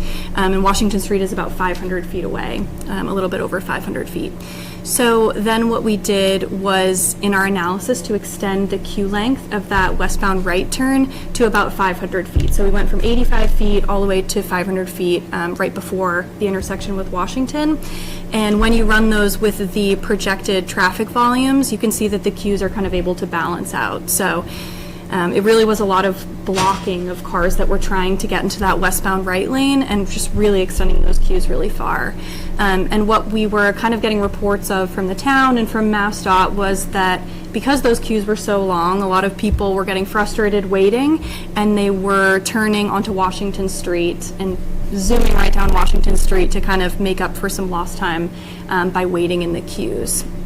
So on the next slide, you can just kind of see it by the numbers. I know it's a little small on this screen, but you can see in the morning and evening peak hours that we have a reduction in that 95th percentile queue on the left and the right turn. So we went about 500 down to 300 for that westbound left, and then we were able to kind of balance that out in the right turn lane so that in that build condition where we've modified the lane geometry, they kind of hang out right about at the same point. So on the next slide, we have just kind of a concept sketch of what that looks like. Again, it's a little bit hard to see the white lines on the screen all the way over there, but we were able to do two 11-foot travel lanes approaching that westbound on Maple Street, and keeping an 11-foot travel lane in the other direction, and we were able to fit it all within the existing curb lines, which is great. We don't have to... It's basically restriping. Absolutely, yeah. So we're just shifting the lanes, we're shifting the center line, and then we'll taper it back when it gets past Washington. Washington Street.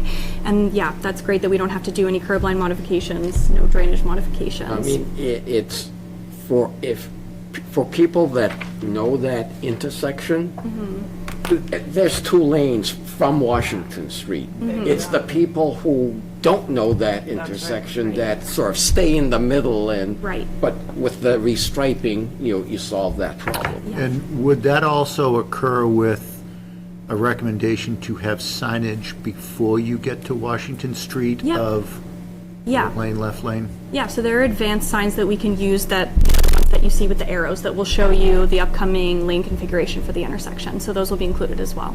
Yes. Okay.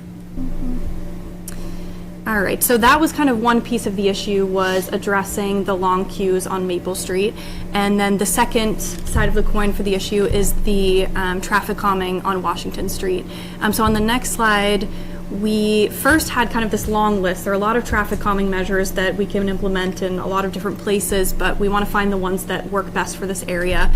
So we started out with a pretty long list and then met with Justin and Paul, and were able to kind of narrow, completely get rid of some of the ones that just don't really make sense for your town.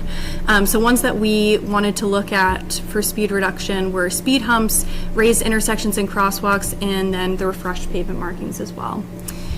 So on the next slide, we first looked at speed humps. There's benefits and drawbacks to every kind of traffic modification that you're going to propose. We do see a reduction in speed. We have 10 to 29%, which was pulled from the Federal Highway Administration studies that they do about speed reduction tactics.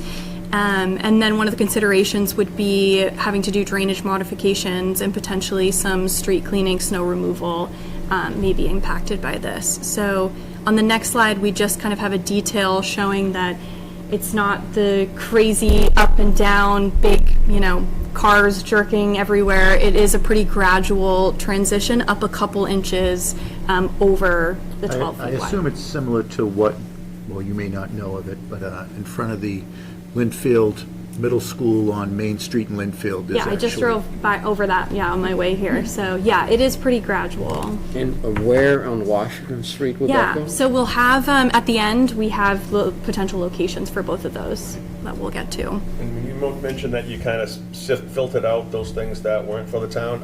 Is any of those, what you wind up with, is that going to be, those going to be things that we're going to be able to spend the money on? Like, are those going to be items that aren't, that we're not going to be able to use the Within the grant money grant? for? Yeah. Yeah, I don't know if you can touch on that maybe towards the end, but. Yeah. Yeah, we're still talking to MassDOT. Since the bottleneck reduction program was geared towards congestion mitigation, we're still trying to convince them that, these speed humps are part of that congestion mitigation. If it's not, then we talked to Justin and see if the town wanted to pay for those on their own. If you did it as part of the project, there'd be a savings because the contractor would already be out there. Depending on the final design, speed hump is really just some additional pavement that's added. We'd have some additional markings and signs. So I think that's something we'll talk to. But we meet with MassDOT once a month, first Thursday of every month.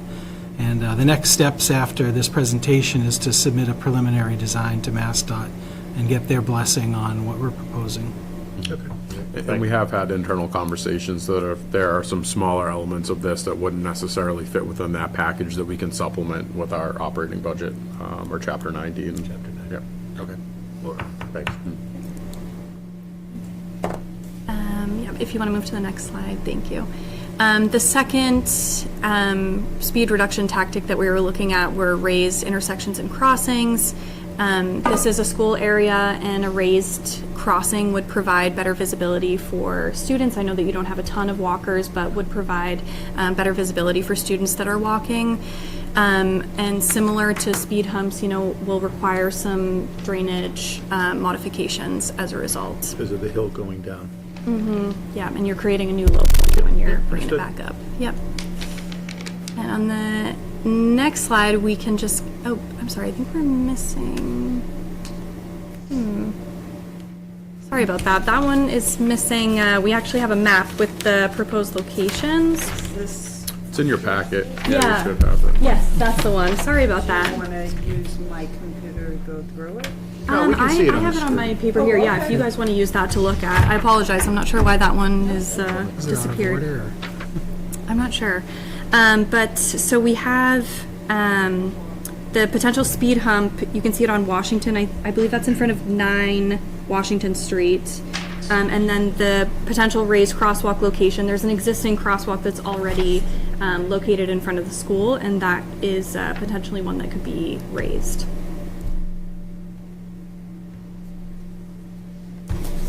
And then just in terms of, looking at the next steps, preliminary design, pending comments that we received today, reviewing with MassDOT and the town for the end of April. A final design is set to be for the end of May. That way we can plan to shoot for construction in the summer when school is not in session. So hopefully kind of mitigating any impacts that would have on the school time. Right. That's if they fund, if the grant funds it. If the grant doesn't fund it and the town wants to fund it, can it come, does it need a town meeting appropriation, or will we just use Chapter 90 money? We can just use Chapter 90. We also have about $100,000 that we supplement out of town coffers. We supplement Chapter 90 funds, and then there may also be some ARPA money rolling around for that too. So we can comfortably cover that expense without having to go to a town meeting appropriation. Can you remind me the posted speed limit on Washington and Central? On Washington Street, I believe Washington actually has a 20-mile-per-hour sign right close to Maple Street, and then 25 for Central. Do you recommend a change in those speed limits to?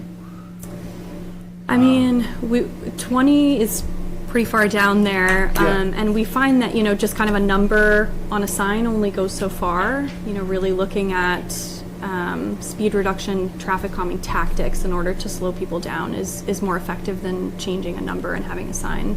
People will get used to it and then start ignoring it. And we did talk about some. Can I ask a question? Yep, sure. Yeah, go ahead. At the crosswalks, could we put stop signs at the crosswalk, so even if there isn't a pedestrian there, it's legally everybody would have to stop at each crosswalk on Central Street?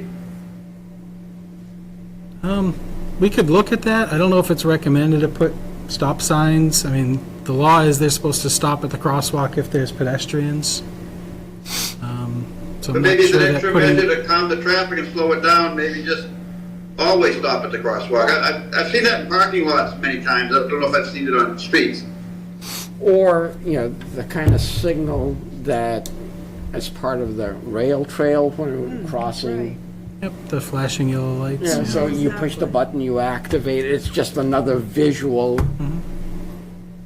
But I'm thinking not just because of the pedestrians, but just to slow the street down, to have to stop. It would be safer for the crosswalks, and it would slow the traffic down considerably on the street. And maybe make people avoid the street as a cut-through. What I would not want to do, let's say that was the case and we had a speed hump on Washington Street that now has a stop sign on it. That may, in the morning, End up bottleneck. push that traffic back out onto Liberty Street. There is. I was thinking it was on Central Street. Yeah, I was Central. Central. So there is a stop sign, I believe, posted at the intersection of Washington and Central, correct? Yes. Okay. Nobody stops. I have that map if you want me to put it up. Would that be? Yeah, that might be helpful if They don't stop everyone can see it. Thank you. Did you guys find any issue with where the crosswalk is currently? That on the school side, there's a sidewalk on both sides. Across the street, there isn't. Did you, On Washington? Sorry. on Central? On Central. Oh, yeah, the sidewalk There's only ends. one. So, it's what I see, and I spent some time there for work, watching things, is there's a lot of congestion because a lot of people take their kids to school now and pick them up. That's just the way it seems to be today. On the safety side of it, I find that the crosswalk is not serving, parents will drop their children off into the Middleton Green parking lot in the back, and they just come out from anywhere to cross the street. You can't even direct them to the side, to the cross and walk, if the school would maybe have a crossing guard with a paddle sign out there in the mornings. You can't even direct them to that because there's no not a sidewalk sidewalk there. On top of the fact, I'm gonna open this right, on the other hand, and also, the cars that are parked in front of the school, I find that to be, in this instance, wasted space, when maybe we should cannibalize the parking in order to establish a sidewalk on the other side of the street. I mean, the kids look both ways. I'm sitting in a cruise. I mean, they're doing their best to cross the street, but you got them coming from all over the place. And it's one of those things where you're surprised nothing's happened I yet. think part of what is going to have to be partnered with what is happening here with this granted project, think about what we just did over in Brigadoon for the other school, which Brigadoon had become a drop-off and pickup spot. And if Middleton Green is becoming a drop-off spot, because if you think about it, you can sneak into Middleton Green from Central Street and then shoot onto Maple Street, or sneak in from Maple Street and shoot out onto Central Street. Well, nobody's shooting in the morning. But if that is eliminating the need for a car to actually sit in the entire queue, like they may be sitting at now, let's say you're coming in from 114 onto Central Street and you see the long line of cars, is, hey, go over to Middleton Green and I'm going to keep going out to Washington, or I'm going to pull into Middleton Green, drop you off, you run across the street. By the way, there's no sidewalk there. We're going to have to nip that in the bud as well. And that's going to be an issue working with the school administration. Now, this isn't a public roadway like Brigadoon was. This is a private parking lot. I would expect the owners of that probably would not want the liability of their private parking lot being used as a queuing either for pickup or drop-off in the morning or afternoon. So that's something I'm sure we can address probably easier than we had to address Brigadoon. But I think, having the raised sidewalk, raised walkways make a lot of sense. But to your point, Rick, like a crosswalk to nowhere is just going to invite more drop-off at Middleton Green. Yeah, and we're not even having a problem that if some parents find that strategically beneficial. But, again, the kids are just, whatever bush they decide to come out from behind, they're coming out from behind. And yeah, so that was my, not only is when you pull out of Park Street to go left, because all those cars are parked there, you can't see any oncoming traffic. Now, mind you, on the school report drop-off, there isn't much, because the world knows don't drive down there during then, because it's so congested. But nonetheless, that also tends to back up the traffic on Park Street, the drop-off, because it takes them forever to pull out and look, particularly the buses that go left onto Central. Again, as a product, and it's because of that, those half a dozen parking spaces that are out front that I wonder, might have been a good idea before, but I don't really think they're helping the situation now. Are those timed parking spots, or are they just? I No. don't think they are. there's I've any never sign. seen a sign I'm there. assuming it's staff parking there. Yeah, it's definitely It's staff. It's open It parking. absolutely is staff. It's And it's open- open parking, but it is because they start about 6:30, and they get those first. Yeah, and then- they're filled up right away. Absolutely. Is there not enough parking in back? Or the overflow lot at the end of the road? There's a lot of pieces. There's a lot of parking out But back there's by a the lot of pieces to playground. all of. That was a all of rhetorical that. question, Rick. Mr. Chair, in the interest of the time of our Yeah. consultants, just to stick sorry, to the yeah. scope of the. Go for it, Yeah.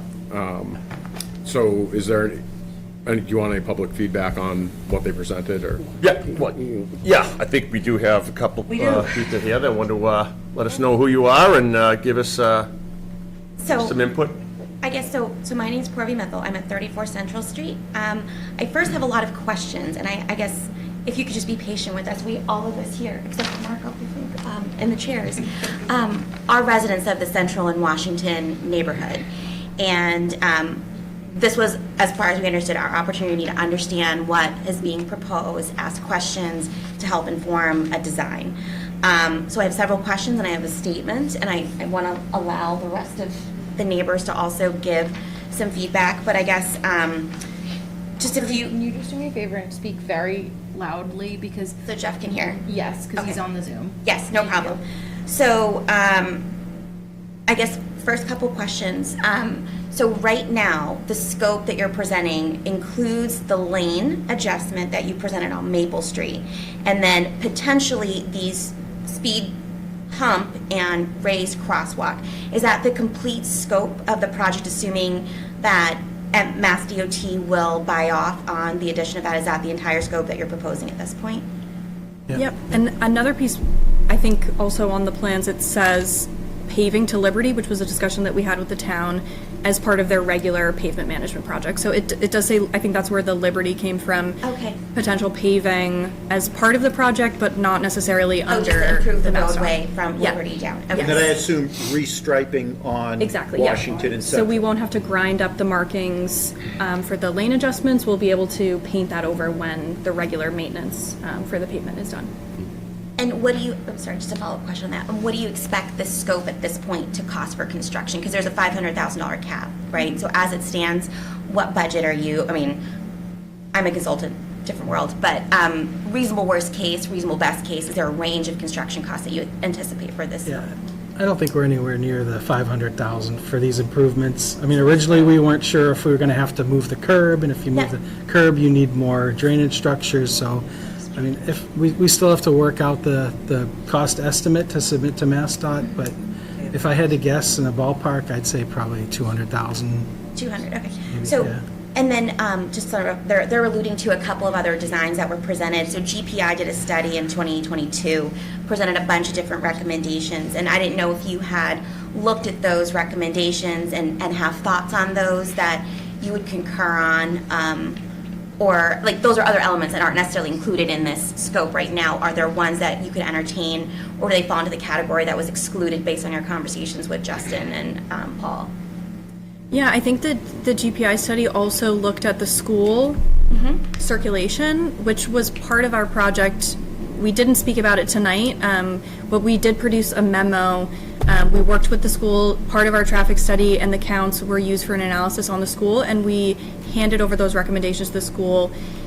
They are kind of able to try different things. We had ideas about moving around the start of where that queuing is, potentially provide a little bit more space so it doesn't queue all the way back on Central Street. But the school kind of will have to be the ones to implement that, to move things around, to try things out. And I think they were receptive to doing so. Can you comment on that a little bit, just so that we have your full sort of understanding of what the pieces are that you worked on, or? Yeah, so we went out there and did a site visit during school drop-off and pickup and observed traffic conditions there. We spoke to the principal of the elementary school and kind of got a sense of, what they're doing in order to mitigate things, and looked at the queuing lengths that they have and kind of were, saying, okay, we have X amount of queuing feet, 500 feet of queuing. Where can we kind of reposition that in order to, potentially move it behind? I know there's that big parking lot behind, potentially swinging it up and around.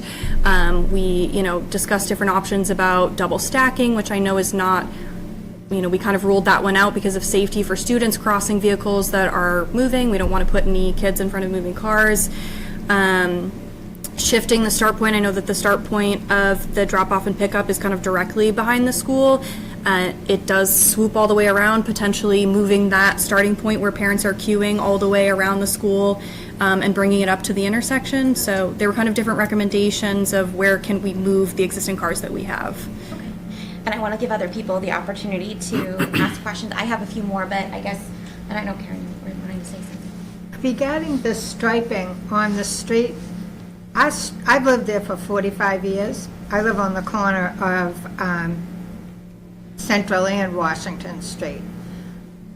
So when they did the Middleton Town project over, that's when the street was striped. It never was before. Washington was a one-way street at certain hours of the day because of the school. Why is there 2 yellow lines down those roads? If I am in a town that I've never been in before, and I see a road with two striped lines, I think that's a main drag. And I'm gonna go down there thinking, I can drive 40 miles an hour. It's not a main drag. I've asked, I don't know how many times, paint them over. I could do it at 1 o'clock in the morning. I'd be happy to. And I was got a lot of told, neighborhoods I was told I'd be for arrested, but that's okay. Let him drive. Why is that? Why is it a double yellow line down that street? So that wasn't part of our project, but I can Nope. tell you a story. It When is. one thing that does is it makes the travel lane that people drive in a little bit narrower, so it can act as a traffic calming measure. I know that a street that I lived on had no paint marks for the longest time. They painted the double yellow center line down the road, and now cars can't drive 50 miles an hour down the middle of the road. They stay on their side of the double They yellow. go 50 miles an hour on one side. No, Big deal. it does slow people down. It is a traffic calming Well, measure. I mean, we it didn't does do not that. on Washington and Central Street, it Depends- does it not. depends on how wide the Because they lanes are, think, we got tractor trailer trucks come down thinking it's 62 down Central Street, trying to back up on, that was 2 weeks ago. Backed Well, all the that's way the up last from the school parking lot, all the way down the street. They had to press the button, the walk button, Middleton Square, so they could back out into Middleton Square and get the heck out of there. Yeah, and I think both of the streets are pretty straight, and that's, Yeah. right, like, that's what happens. You get on a straight road, and potentially people are going fast. Some of the traffic calming modifications that we're proposing are set to slow people down as they come up to it. So if we have a speed hump on Washington Street, you're slowing down, you have to physically, that's what the change in elevation does. And, in conjunction with two of them, people are not going to want to cut through and speed. I don't like driving over speed bumps either. The idea is that it's going to deter people from cutting through and speeding down Washington Street. And if they get onto Washington Street, we have a physical traffic calming measure to slow them down. May I, Ann Kuchar, 32 Central Street. So the lower half of Central, Washington, I don't know where you're proposing on Washington, but that's fine, we have the stop sign. That shouldn't, but the one on Central coming in, you want it near the school. Yep, there's an So existing. once they pass that one, then it's a downgrade. Did you look at from 4 to 6, 4 to 7, 4 to 8 of the parents coming and picking up from the field and from school programs it's not congested, but there's a lot of speed. Was that taken into consideration in your study when you were out there observing? We didn't look all the way down Central Street. What I heard was that you just looked at the queuing of the cars in the morning. Yeah, we have more issues other than just the queuing. Sure. We have the speed after they get beyond the school, Beyond down that Central little, and we have the crosswalk going to the rail trails, and then the parking lot, they can go to the left, that area in there. Yeah. So was that looked at for calming measures? So I'm sorry, I thought we were going down toward Main Street, but you mean toward the side of the rail trail? Going east on Central Street Gotcha. across Washington. So once you go across Washington, you can make Yeah. a left onto Creedon, or you can go straight into the parking lot. Right. So she's speaking about the lower part from Washington down to Creedon Lane. Yeah. That area needing a little bit, because it is a downward slope. It's hard to go 20, which, we had talked about Fuller Meadow is 15. Bringing this down even a little bit, or like to 12 or 17, an odd number that people would recognize, just brings that threshold down a little bit and makes people a little bit more conscious of what they're doing. So that's what I was just clarifying what she was talking about. And then I have a follow-up question on that too, so. Yeah, That's a huge issue. I have witnessed kids coming out of school on their bike. People are on the sidewalk. The cars are cute. This isn't the speeding part. There was a lot going on. But then they're cutting over right to get onto the trail to go home. Those cars are queued. If they're not paying attention, the kid isn't paying attention. And then you have the cars coming out of the parking lot, flying up, until they get to wherever that measure's going to go on the upper half of Central. The lower half of Central needs something as well. And that stop sign off of Washington, it means nothing. I have months of video out my window. There's very rarely anyone who stops at that stop sign. So those are good inputs. Was there anybody else that, yeah, go ahead. I live at 39 Central, so I'm just going to show you something real quick. I'm not a transportation specialist by any means. I'm not a physics major. So I live at the very, very, very bottom of Central Street here.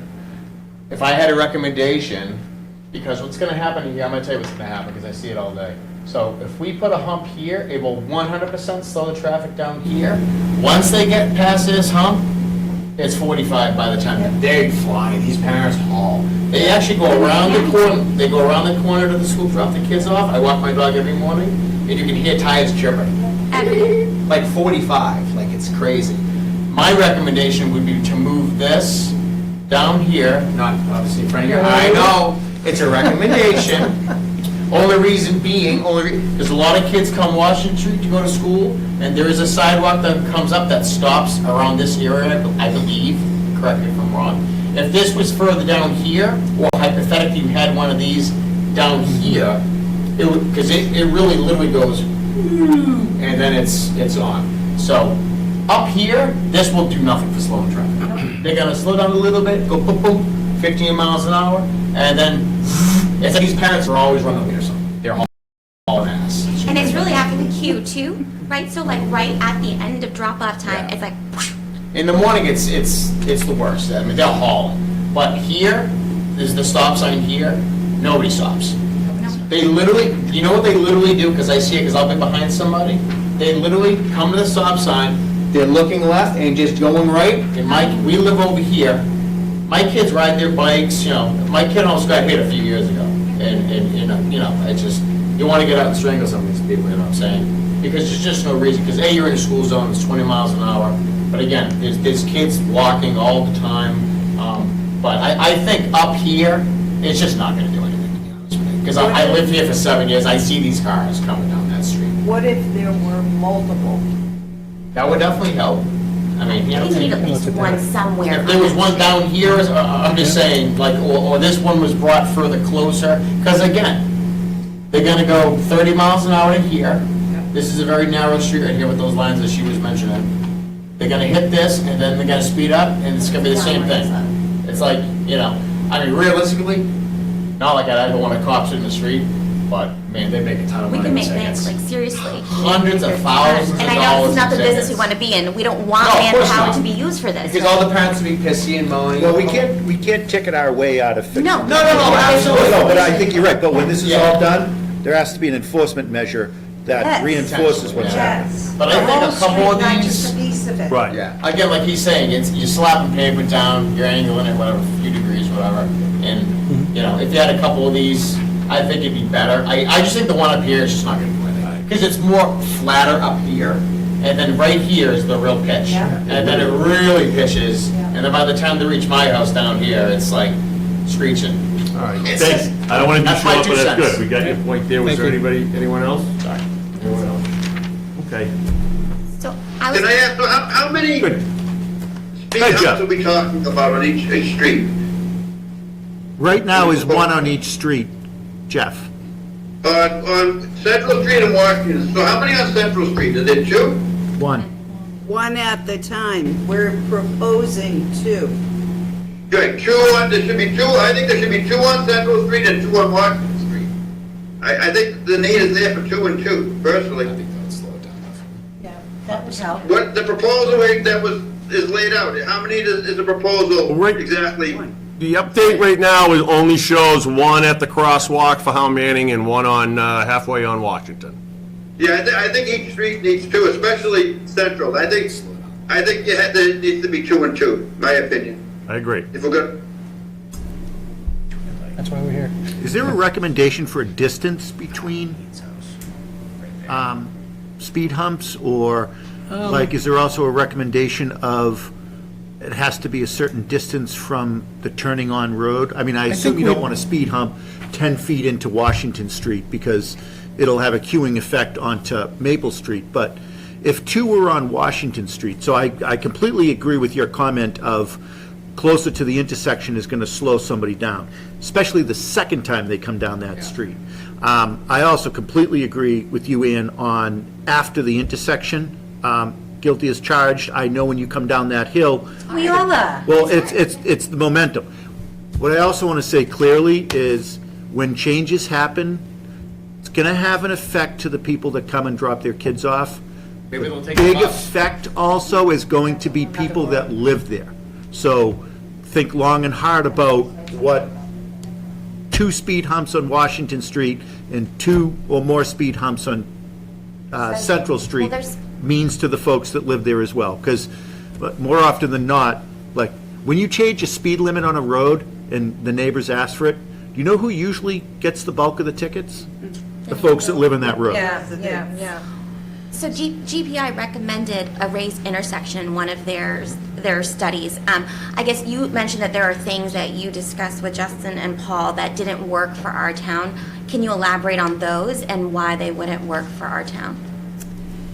I think when we discussed it, one of the concerns is buses leaving the school.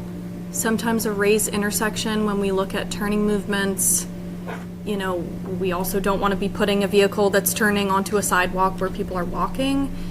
So I think, you know, thinking about the buses that are circulating in this area too was one of the concerns. So it's like twice a day. And actually, we have slow barrels now as our interim measure, and we see them back up and move around the slow barrels. But one of the discussions that we had, and I think all of this is rooted in, totally appreciate that you have one snip in time, a very thorough evaluation of that. But the 5 of us represent 5 different houses, right? And I think having that public input also is one of the reasons why we were selected for the grant. And I think it would be really important beyond this discussion to have some further discussion with the neighborhood to really understand what the implications or what is being proposed really affects the neighborhood, affects the school, different stakeholders who are a part of this, school committee, neighborhood, select board, all of these people who are ultimately going to give you the best picture of how the implementation will work, I think would be really appreciated to be able to get the best results, maximize the opportunity that we have with this grant. And in fact, I think collectively come up with more traffic calming that will ultimately reduce the blockage that we're having in the center of town. And I can offer a little bit on that as well. So for clarification, when we're talking about things that came up that Paul and I said weren't a fit for the town, I mean, I would probably restate that, and that it was items in the study that weren't a fit for this grant, and that we knew wouldn't be funded through this grant, or that were somewhere else on the school property that weren't, I mean, the true intent of this thing is for bottleneck reduction, Right. and we're stretching it. That's my as it is. concern, is that we So- have this money to spend. Right. If we can be thoughtful about how to spend this money and collectively gather more input on this, then, we have worked on this at least for 5 years. Real Specifically, diligently the last 2. right, Sure, but so I beyond that, apologize, even I had a second thought, so, or a second piece of that. So the second component was, it's not untypical when you have this, when you get to the almost final design phase, to have some type of community input session in the neighborhood.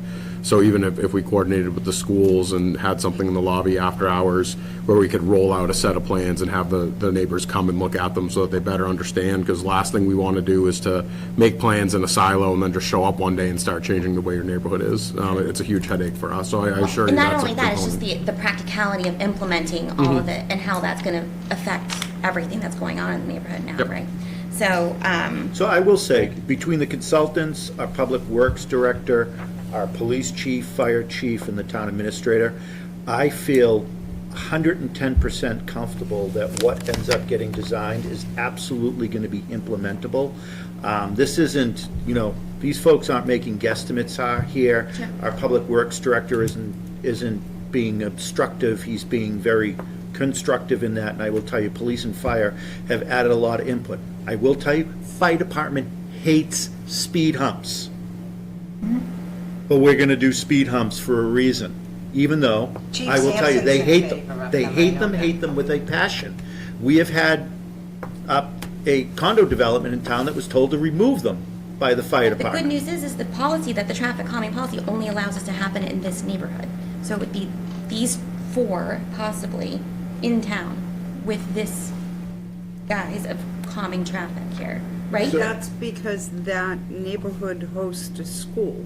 Right, right. So it would be exempt from. Exactly, Like right, that's what I'm Justin saying. That's what she said. But if I had a dime for everybody that lives in a different neighborhood in town that asked for traffic calming measures, You'd be I'd be rich. retired in the Caribbean right now. I mean, But- if you know the number of people on Peabody Street, East Street, Liberty Street that are asking for items. We had a this- neighborhood that wanted speed bumps that we had to say no to. But this is a neighborhood that is not just a neighborhood, it is the hub of town. And I have a comment that I prepared, that you have school, you have rail trails, you have ball fields. It is the hub that everybody comes to. It is not just a neighborhood in town. It is like the center where everybody uses, right? And I would offer, I mean, to echo a sentiment that Brian had touched on, adding 4 raised tables here, well, I know in this moment seems like a good idea, and I understand and appreciate that 5 neighbors from that neighborhood did come out. There's probably another 80 or so that live in that neighborhood who are going to be very mad that we put 4 raised tables. So we do have to be considerate of take a that and try to poll. I mean- balance it. I'll tell you who's going to be mad. The one that has the raised table in front of their home. By example. No. I am not. Well, I'm going to put them all in front of your house here. No, I just. No, that's in front of my house. So too. there's a balance that needs to happen with this project. And I would also say there's a communication that needs to happen with the neighborhood. Oh, we And have I- communications, everything's posted. No, what I'm saying is, when there's a plan that's Oh. finalized, Yeah. there needs to be a Yes, sit-down with the agreed. community to Justin's point, whether it's at the elementary school, at town hall, at the library, wherever it is Wherever it that's is, held, yeah. that, to communicate, because there is going to be people, I can guarantee you, there's going to be a few in your neighborhood that aren't going to like this. There'll probably be more that do like it, and if so, we've hit a home run.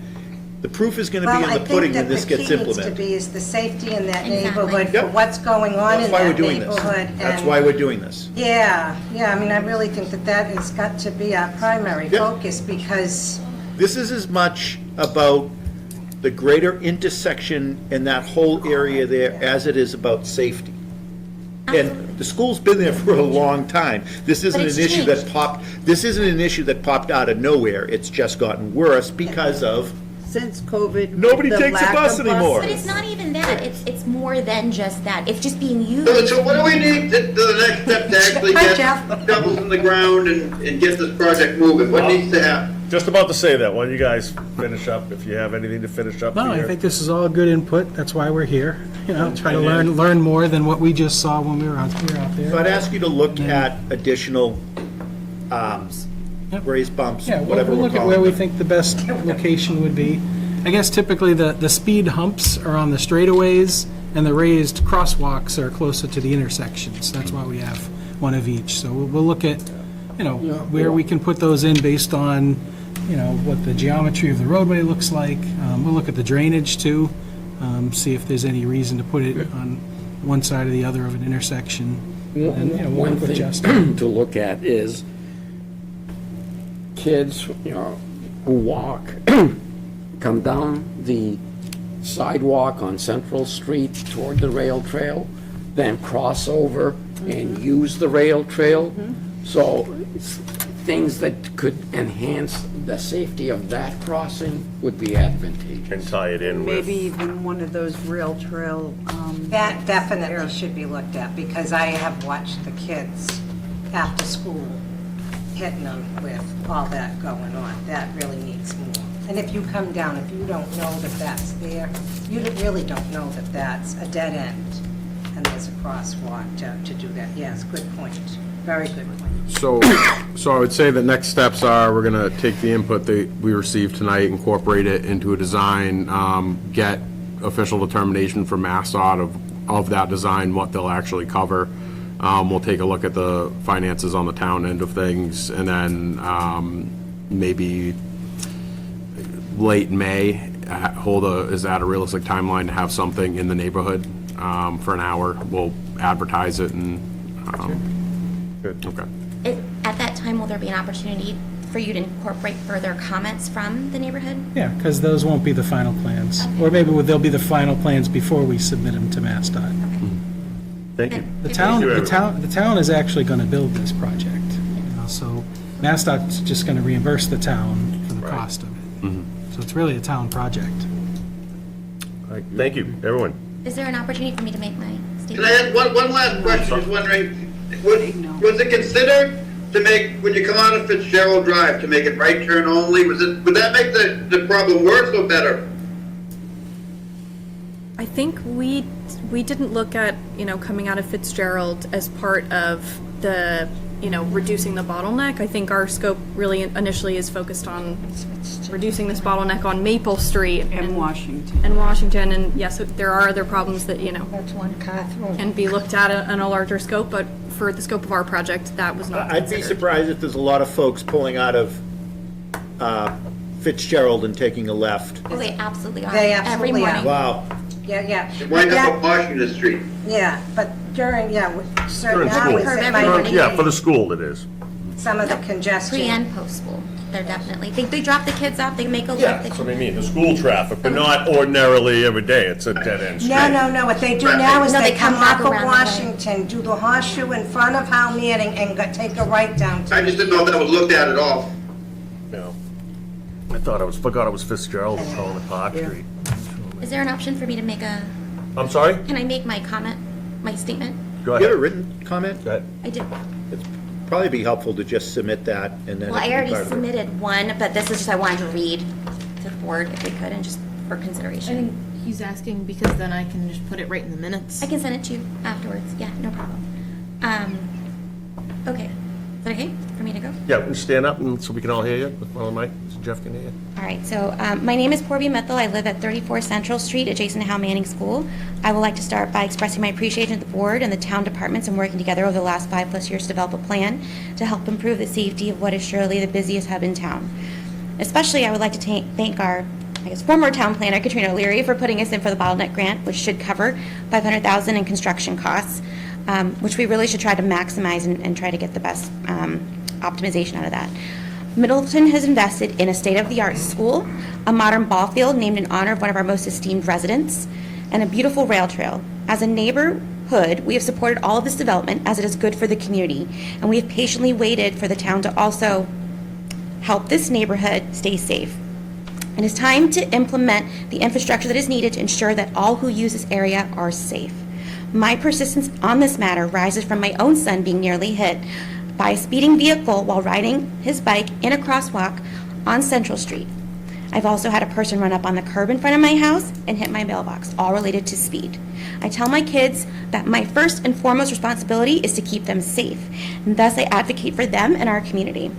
In my 13+ years living here, I have seen countless near misses. I am not being melodramatic when I say it is not a matter of if, but when someone gets hurt. These are grave consequences that could also mean a higher liability as a taxpayer.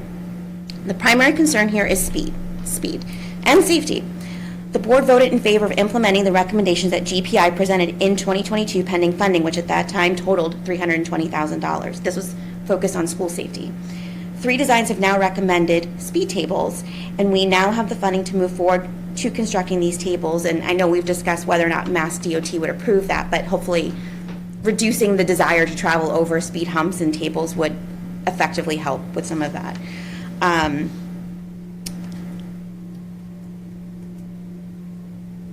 I'm requesting 4 things. That the board move forward with constructing speed tables as part of speed calming measures on Central and Washington. That a committee specifically be formed to help facilitate progress from the design stages through construction with inclusion of neighborhood representatives. So definitely appreciate the idea of having a meeting, but I think garnering input as you're putting together design and how that will affect the neighborhood and outskirting parts will help.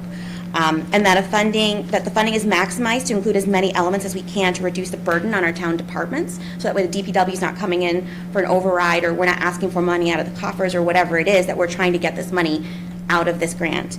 And then that we just continue to have this dialogue and openness and advance notice so that we can participate as in a large scale. Like, I think we've had more today than we've had in a while, so there's clearly interest, and on short notice, I think we've had really good attendance, so. Thank you. Thank you. All right, thank you very much, and we look Thank forward to hearing from you sometime in May.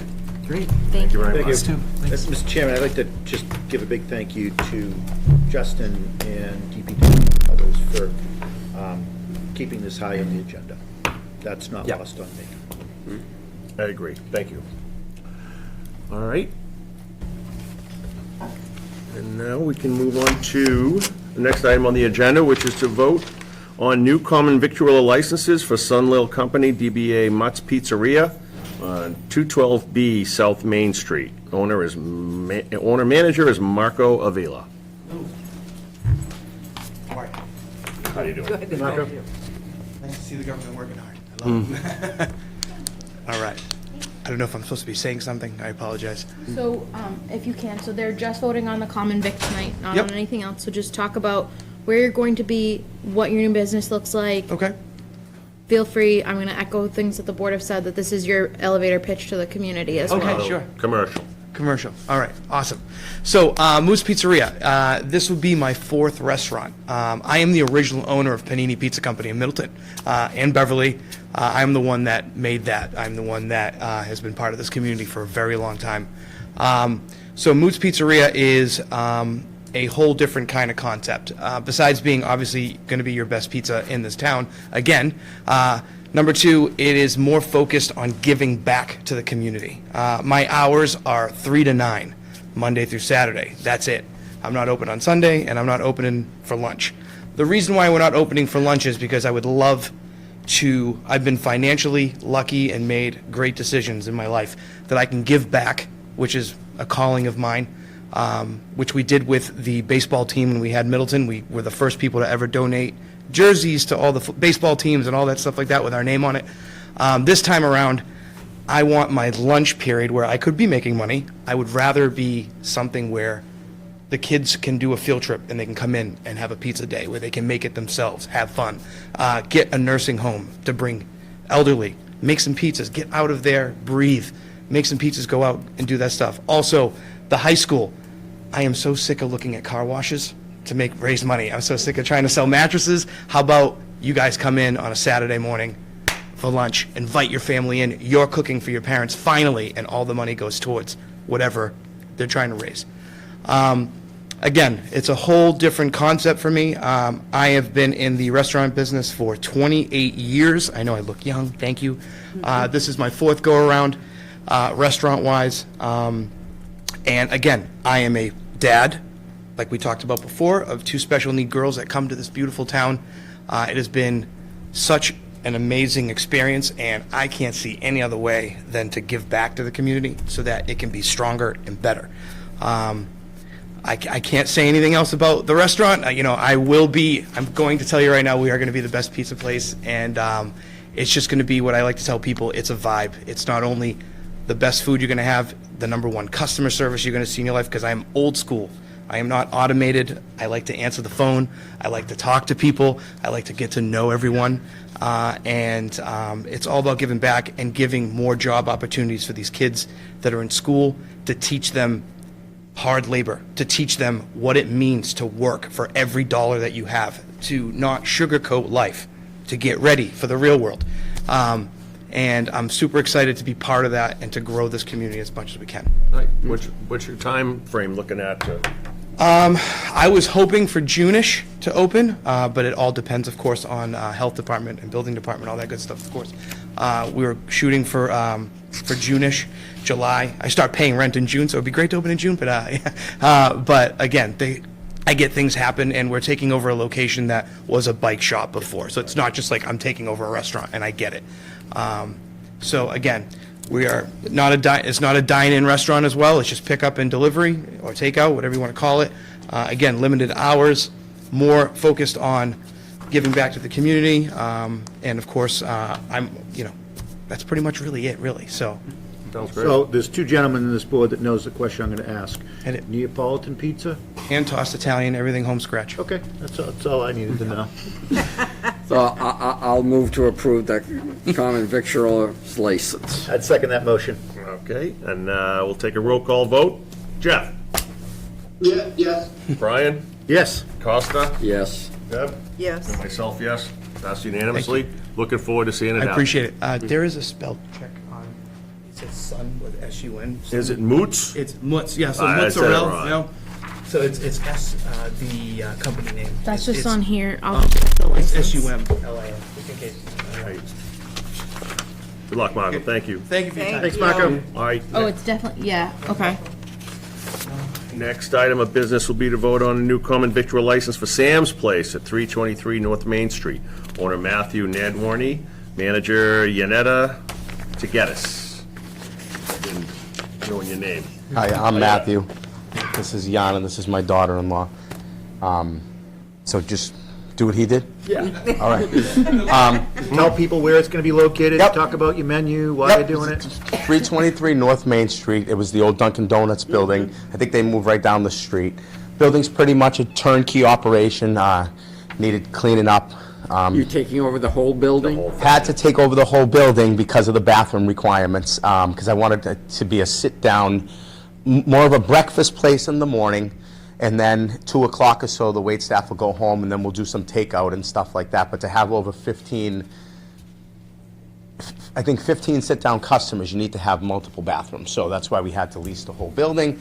So our plan is to do breakfast in the morning, breakfast and lunch, and then kind of transition to a roast beef, burger place, things of that nature. No pizza as of yet, though. It's not really fit out for that. The old JC Grill used to be in there on one side and the Dunkin' Donuts on the other side, as you know. But I was in the restaurant business for 20 years. I ran a diner in Malden. It was called Linden Diner for years and years and years when I was younger. And it was always a dream of mine when my kids got older, because I'm actually in the ministry now. I'm the pastor at Great Rock Church in Danvers, right over the border over here on the Middleton-Danvers line. But I knew as my kids got older and if they didn't want to get into the ministry like me, that I'd be able to teach them something that I did for 20 years, and that was how to manage and run a restaurant. So that's our goal. I always hear, I wish we had more breakfast places in the town. I wish we had more breakfast places. I lived in Middleton for 10 years on Forest Street, and then kind of a cut-through street, as you know, people flying down that road sometimes. And as my son got older, I was severely handicapped, autistic kid. We ended up moving to Boxford on a side street. But we're from the area for the last 15 years or so. You know, my kids played football for Masco, so everybody will know that we want to put some of the Masco, things of their football team up on the wall and stuff like that to kind of, get the community involved in what we're doing. But I'm really excited. I think people love breakfast. They like to come, get up early, especially the older crowd. Not saying that anybody here is old, but they like to get up early, have a place to sit down, have breakfast, and then again, we'll shut down the wait staff, and it'll be more of a takeout place after that. So, any questions? What would be your anticipated timeline for putting the open sign up in front? Yeah, we're ready. Like I said, I've been frequent conversations with building and Board of Health. Okay. Everything is pretty much done. The owner was very scrupulous about whoever's going to lease the place, because he knows he has a couple of years before the signage requirements and all the other things. So he was very scrupulous about me not making too many modifications to the building. He had other offers there, but he liked my plan because it was to keep things the same and kind of, just kind of roll with it the way it was, except just clean it up. So I'm hoping, I don't know for May 1st, but I'm hoping the latest June 1st. Okay. And Are you going to use the drive-through? Yep, that was in part of the requirements. Part of the requirements from the owner was you have to maintain the drive-through and all that stuff. Yep, the drive-through would be basic, very basic coffee, like pre-made muffins, things of that nature. Maybe bagel sandwiches, but nothing too much. Like, we're not going to be able to serve full lunches through the drive-through. Probably more of a morning time drive-through with the breakfast crowd. Yes. Okay. Yep. All right. So I'll move to approve the common victuals license for Sam's Place. Second. All right, we have a motion and a second, and then we'll take a roll call. Jeff? Yes. Brian? Yes. Costa? Yes. Deb? Yes. And myself, yes. Passed unanimously. Good luck. You guys. Good luck. Good luck. Can I just ask what next steps are for me to license? Do I have to come down and file something? The only thing you have to do, once you're all set with health, building and fire, they'll notify Deb in our office, and Yep. she'll issue the license to you and be in touch. Thank you so much. You're welcome. Have a good night. Thank you, good luck. All right, now, next item on the agenda is a request of refund from Marco Stefanelli, for a 2024 all alcohol license fee of $4,000. I don't know if we have Jackie, can I ask you do you have any input on this at all, or? I'm confused. So we provided in the packet a letter from Attorney Keelty, who I believe is standing here, because I believe we've worked together before when I was in my last community in Wenham. So nice to see you. So we have a request in writing from Attorney Keelty, who's representing Marco Stefanelli, and then Deb in our office put together a timeline in your packet of all the transactions that we've had regarding this license, in terms of when Mr. Stefanelli did his renewal, when we got all the changeover. So typically in our office, if someone comes in from when we start the license renewal process in October through the end of the calendar year, if there's a change of license that we know is coming, we do a one-for-one transaction. And historically, looking back in January, the licenses come in, we've already issued, we've already gone through all the paperwork, we've already gone through the process with the ABCC, something comes in for a change, we've treated it as any change of license that happens for the rest of the calendar year, and we treat it off, as we do, and we charge the fee and we go through all of the procedures. We received this request first verbally and then in writing. Not our jurisdiction as a staff to weigh in on this. This is your jurisdiction of if you want to charge the fee. We haven't seen a lot of folks come in January for a change, but in the cases that we have, this is how we've handled it, and so we followed our normal procedures, which Deb thankfully outlined clearly to you, but Mr. Keelty did put in a written request, and it's your jurisdiction as to how to proceed. So if I could ask a question, this is why I was confused. So was it our last meeting or the meeting before, we actually did a transfer of the license along with the entertainment license, and I think the common vic license? Couple of meetings ago. You voted in January for the liquor, but then a couple weeks ago you did the common vic and the entertainment, which are separate, because those don't go to ABCC. So when was the liquor license that was paid for by 2024 for Stefanelli's, when was that license, did it cease to when was the premise closed and no longer operated by Stefanelli's? It actually never closed, to the extent that we had made application, or my client had signed his part of the paperwork allowing his license to be transferred to NG. That was all put together in January. You had your hearings.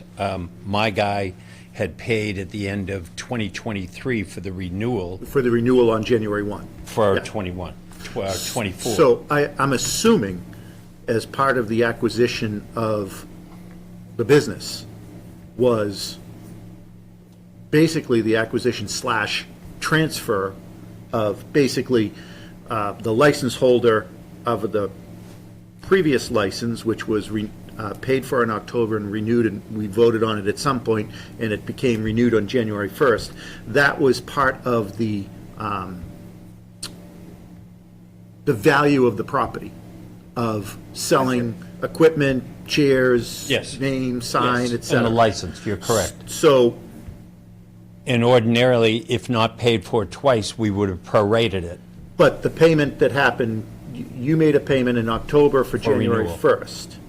And then the new owner of the property, Made application for transfer and paid again. exactly. However, I would argue that if in October you decided not to renew your license and not operate on January 1st with a full alcohol license, the value of that business probably would have been lower.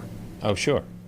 So, I actually think it's probably the buyer of the business that you want to be asking for your money back, and not the, I mean, it's, But you've got $8,000. well, we also, I assume there was inspections that were done for the January 1st start. Sure. I would assume that there were inspections that were done as part of the transfer with the new owner of the license. Absolutely. Yeah. Yeah, so I think the issue comes down to is typically when folks know that they're going to be making a sale, they let us know, because then we can combine the process and we don't charge two fees because we know during renewal that it's a renewal and a transfer. That didn't happen here.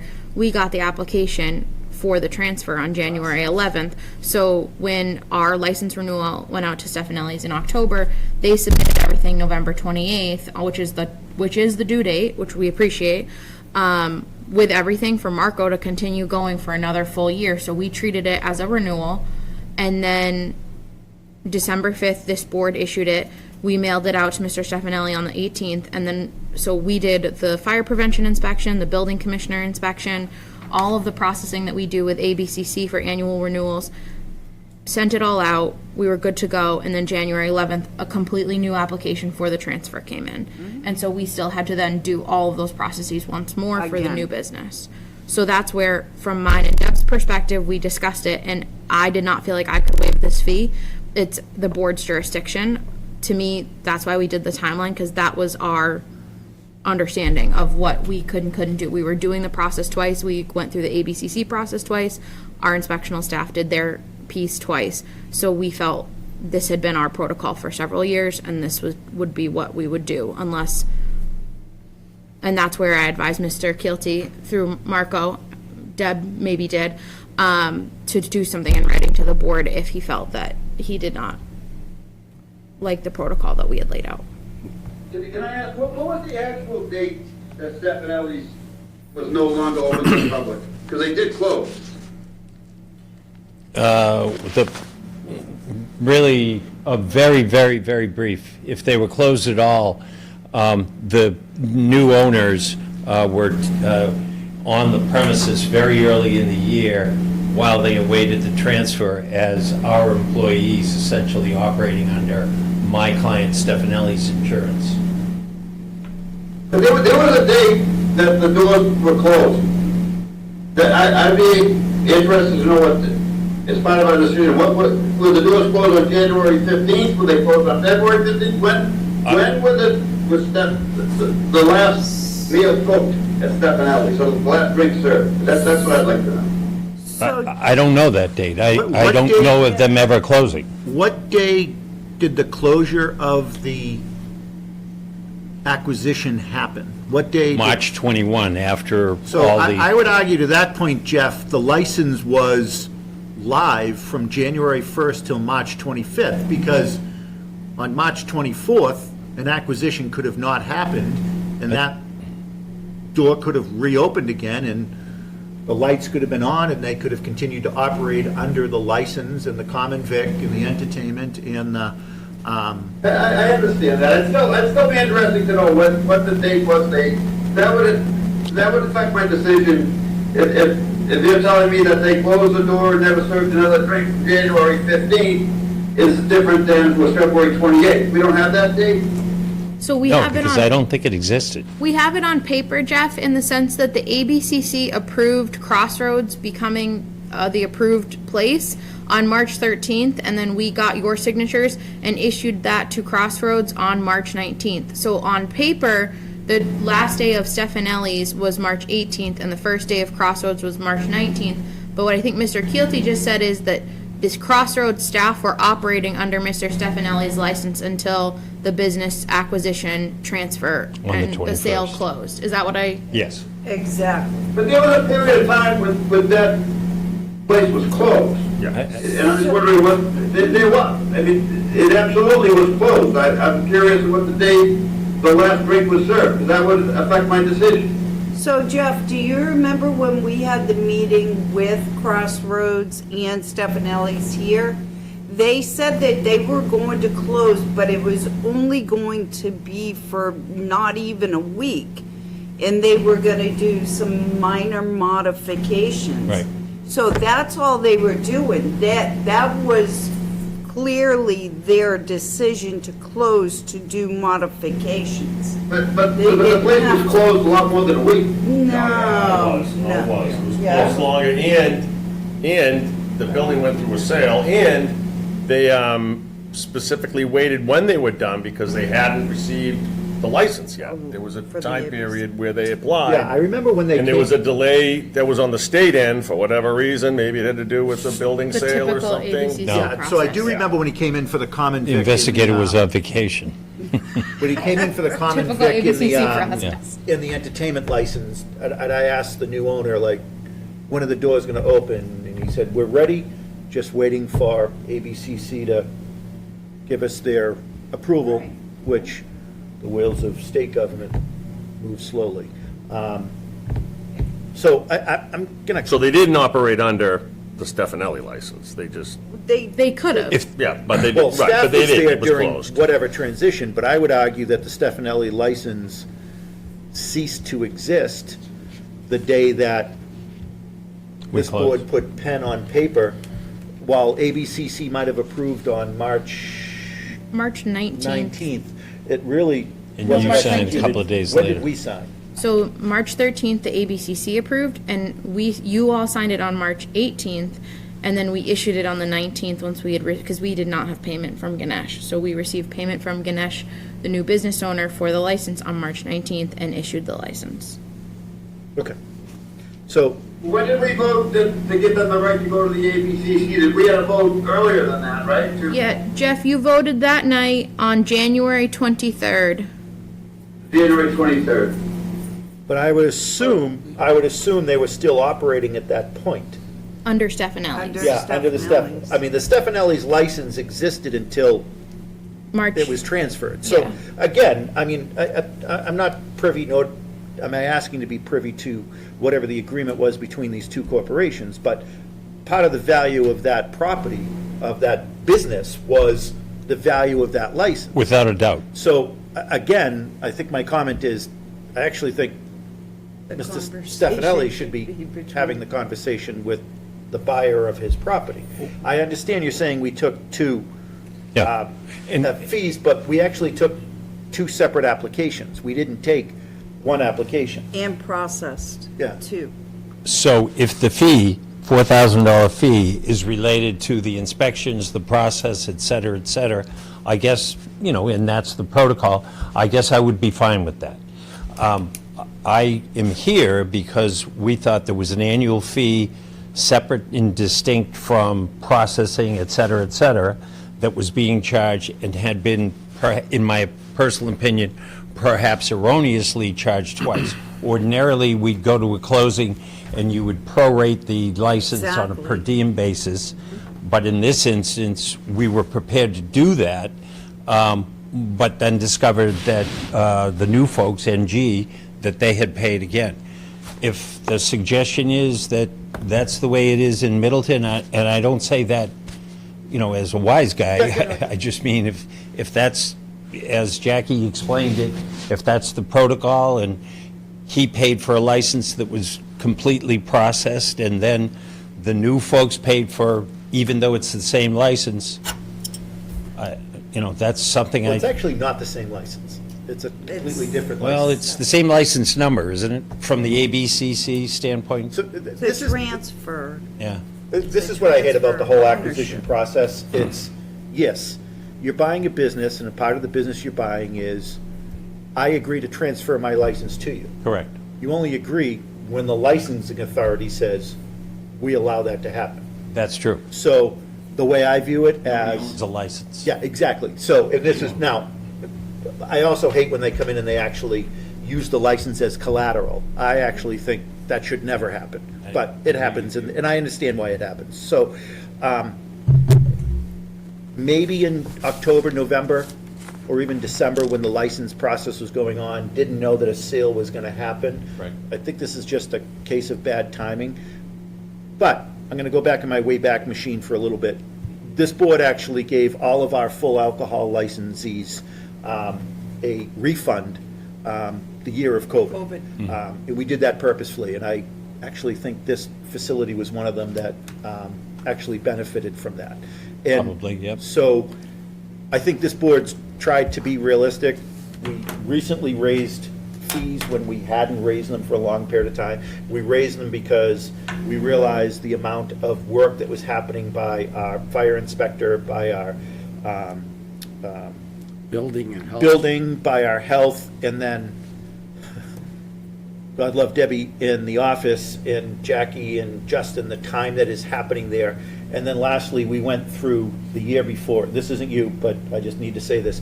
The year before, we went through way too many license holders that didn't even want to send in their application, never mind their check. And so, as a board, we said that this process is going to be a lot more professionalized and a lot more process-oriented. If we have to step through the steps, the fee's going to have to represent that. And quite honestly, we went through the process twice with two separate grantees. I would recommend greatly that your client probably have a conversation with the entity that purchased his business. That's my belief, but I board members agree. could do differently No, I if you agree. believe So would otherwise. you care to make a motion? Well, I actually don't think we need to actually make a motion. But, I mean, if you want, I would make a motion that we don't grant this request, if that's. Yeah, I'm easier inclined, for- I'm inclined second that. to deny the request. So no motion at all? No. No motion, deny the refund? Well, Brian I'll make did a motion. I'll make a and I motion to deny. seconded it. That's fine. So. We have a second? We did, I second. Okay, and roll call vote, Jeff? Okay. Getting late. Brian? Yes. Yes. Costa? Deb? Yes. Myself, yes. Thank you. Yep. Thanks. Thank you.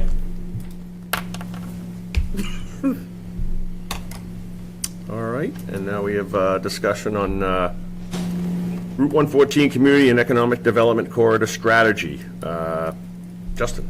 Thank you, and I'll try to be brief here, despite the long memo. So, in short, in the Chapter 268 of the Acts of 2022 Coronavirus Fiscal Recovery Fund, State Senator Tarr had submitted an earmark in the amount of $250,000, of which $50,000 was slated for the town of Middleton for municipal economic development initiatives. And to date, that $50,000 has still been sitting there unused. So Jackie and I have been having some very productive conversations trying to workshop a way that would really maximize the use of that money, effectively trying to identify needs in the community and then hooking those funds up with those needs. So there were two areas in particular that we felt would be appropriate and wanted to provide a recommendation to the board, although of course it's certainly at your discretion. One is taking a hard look at our town center area or Middleton Square. Jackie and I had a little bit of a laugh because we realized that it really depends who you ask in town. If you said, where's the Middleton Town Center and where does it extend to, I think everybody would give you a different opinion. And so there'd be value in going forth and doing a study. I provided one in here from the town of Shrewsbury by example, just so that people have an idea of what it would look like and what the purpose of it is. But the largest value in it, beyond receiving public input, is that you can then use that study and wield it to get grant funds to, in this instance, help support businesses in the town center, but also help address the traffic issues, which in my opinion, and I think in the opinion of many other people, is an economic harm to the town of Middleton. So that's one area where we felt it would be appropriate. The second is the northern stretch of Route 114, specifically covering the last mile heading towards North Andover. There's a lot of parcels along that stretch that are underutilized, and so potentially doing a study of that area and using whatever tools we have available. I know that How much money is available? $50,000. So I would recommend that the full 50,000 actually go towards, I always say the northern part because it's North Main Street, but I guess it's the western part. It depends. Jeff and I have talked about this. Is it north on Main Street or is it west on Main Street? So I actually think, you know, once you get past the bush and you start further down North Main Street, there's an identity crisis on that stretch of Middleton. Like, what is it? What's happening there? What I don't want is economic development down there to be another industrial garage complex. There's a lot of residential, pseudo-residential zoning there. We just had a new business coming in down there that You know, there has been some development that's happening down there, but I think the window is closing quickly on us as a town trying to figure out if there's anything we can do with that whole stretch of town to actually do something that is good economically for the town, but I would say good aesthetically for the town and others, because eventually that whole area is going to get redeveloped. So I would rather see the 50,000 go towards some study down there of options. Now, some of that may be zoning related, some of that may be other items. I mean, there's a big parcel of land there that's been sitting vacant for a long period of time, the old hotel and the other buildings down there, that at some point, somebody's going to come in with a development plan there that we're going to have to say, well, under zoning or under the process, this is what can happen, and then those days are over. So, but and I do agree that when you ask people where the center of town is, I mean, we heard today, some people tell us it's Central and Washington Street, others will tell you it's the library. Very shortly, we may be calling our municipal complex the center of town. Other people think it's Richardson Dairy. In my 50 years, it's up in the square. That is the center of town. No, but Flint I Library. think a lot of people. Four-way intersection. Yep, no, I agree. Fire station. I That's could all go way a back lot in of that's time disappearing. machine. Town hall's gonna disappear from that intersection. Oh, Fire it's gonna- station's it's disappearing. gonna police change the station's landscape. You're proving my point, just so you know. Yeah, like this is like the You're exact actively proving conversation it. we had in the office. But Yeah. there's gonna be a new No, no. anchor in that intersection if something is going in at Angelica's, both the front part and the back part of the property. So I think, my personal belief is the whole northern part of North Main Street, all the way up to the From the bush town line. to the town To the line. town line. I don't disagree with Is that what you were thinking I of? agree with you, Brian. Yep, so I was thinking we could potentially cover both with 50, but maybe price it out, and if the priority is doing the northern part, I would say, you know, a caveat for that is, you know, zoning is a 6-letter word, but it's a 4-letter word in Middleton, at least in my experience thus far, and so in terms of having conversations with your neighbors and stressing, you know, what the board's intent is in looking at that area would be pretty important. Putting up guardrails, making sure people really understood what, you know, what the goal is for that stretch. Speak against what I just said, but I mean, there are some things in the center of town that, I mean, we've got parking lot that's behind Panini's that seems to be more of a place to pile snow in the winter. Across the street, there is a brick building that seems to be more vacant than it's occupied, and I know there's been some, over the year, rumors of a redevelopment there. The 3 homes after that are, I believe, commercially zoned, but, no, residentially zoned, but there was, at one point, there was a proposal before town meeting to change that zoning in a way to allow some appropriate redevelopment. So I think you could almost pick anywhere in town and find an area for the 50,000, but if you think you can spread it between the two, great. If not, my priority would be the north part. Well, yeah, and if you, kind of a halfway thing is to go from the library to the end, you know, to the North Andover border. Yeah, if the 50,000 can't be spread. Can't spread the Right. peanut butter too thin. Yeah. And then the last piece I'd offer for anybody that's listening and panicking, thinking that this is all about development, from a planning perspective, it's about development, but it also can be about preservation as well, and where you want that line to go. Well, it's also an opportunity to just be prepared for, rather than one day somebody comes in and says, under the zoning or under the process, this is what I want, rather than starting a conversation of this is what might be good, and that could be preservation, that could be open space, that could be walkability, that could be more parking, that could be a whole combination thereof. So if there is any interest in a motion for us to put that, or those funds towards that cause, it would be helpful. So moved. Second? I'll second. All right. I'll second. Take a roll call vote. Jeff? Yep. Brian? Yes. Costa? Yes. Deb? Yes. Myself, yes.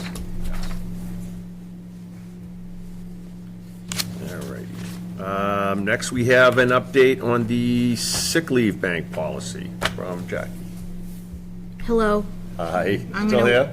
work diligently to keep this succinct, but I'm happy to take your questions. So I have been working on an update of our employee handbook. As many of you know, there was a full refresh done in June of 2021 when we repealed the personnel bylaw at town meeting in June. And I say the royal we because neither Justin nor I were here for that. But since I have been here for 2.5 years, I have seen some things. Our treasurer collector's office have given me feedback. I've done some listening sessions with employees, and I'm working on an updated draft to the handbook. There's also been some significant labor law changes in the last 2 years that we need to address in our handbook as well.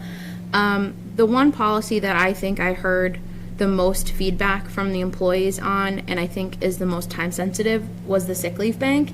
And given our challenging schedule over the next couple of months, I'm probably not going to be able to come to you with the full handbook until a June meeting, because I want to give it the attention and time that it deserves, because it is an important governing document for us as a community, and it's where I take a lot of direction from when I don't have access to you at a properly posted meeting. So with the sick leave bank, I cannot get into a lot of specifics about the who's and whys and hows of how it works, but I can tell you from my experience that this is a needed policy. The town adopted it a few years ago. We've started to have some of our unions adopt into this policy as well. The bigger the group of people participating, the better strength it has for when people are going through things. This policy is applicable to people that are out on FMLA leave, which is the Family Medical Leave Act. If someone's out on FMLA, it could be that they're a new parent, whether through adoption or having given birth, or their spouse or partner having given birth.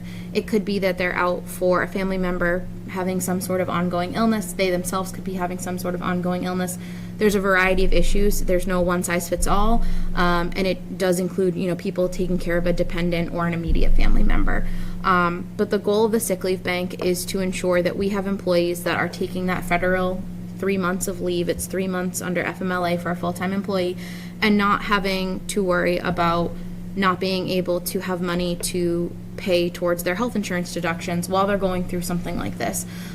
So our current policy requires people to completely expend their sick leave, completely expend their vacation time, and completely expend their personal leave before they dip into the sick leave bank, which means, for example, an employee who is going out on 2 months of leave for a scheduled medical procedure would have to expend all of their other time and before the sick leave bank kicks in, meaning that once they come back from whatever that is, they can't go on family vacation. They can't have a personal day to go to the doctor's office and do their follow-up appointments. They can't take their child, they can't take off to go to parent-teacher conferences if they're not someone on a flexible schedule.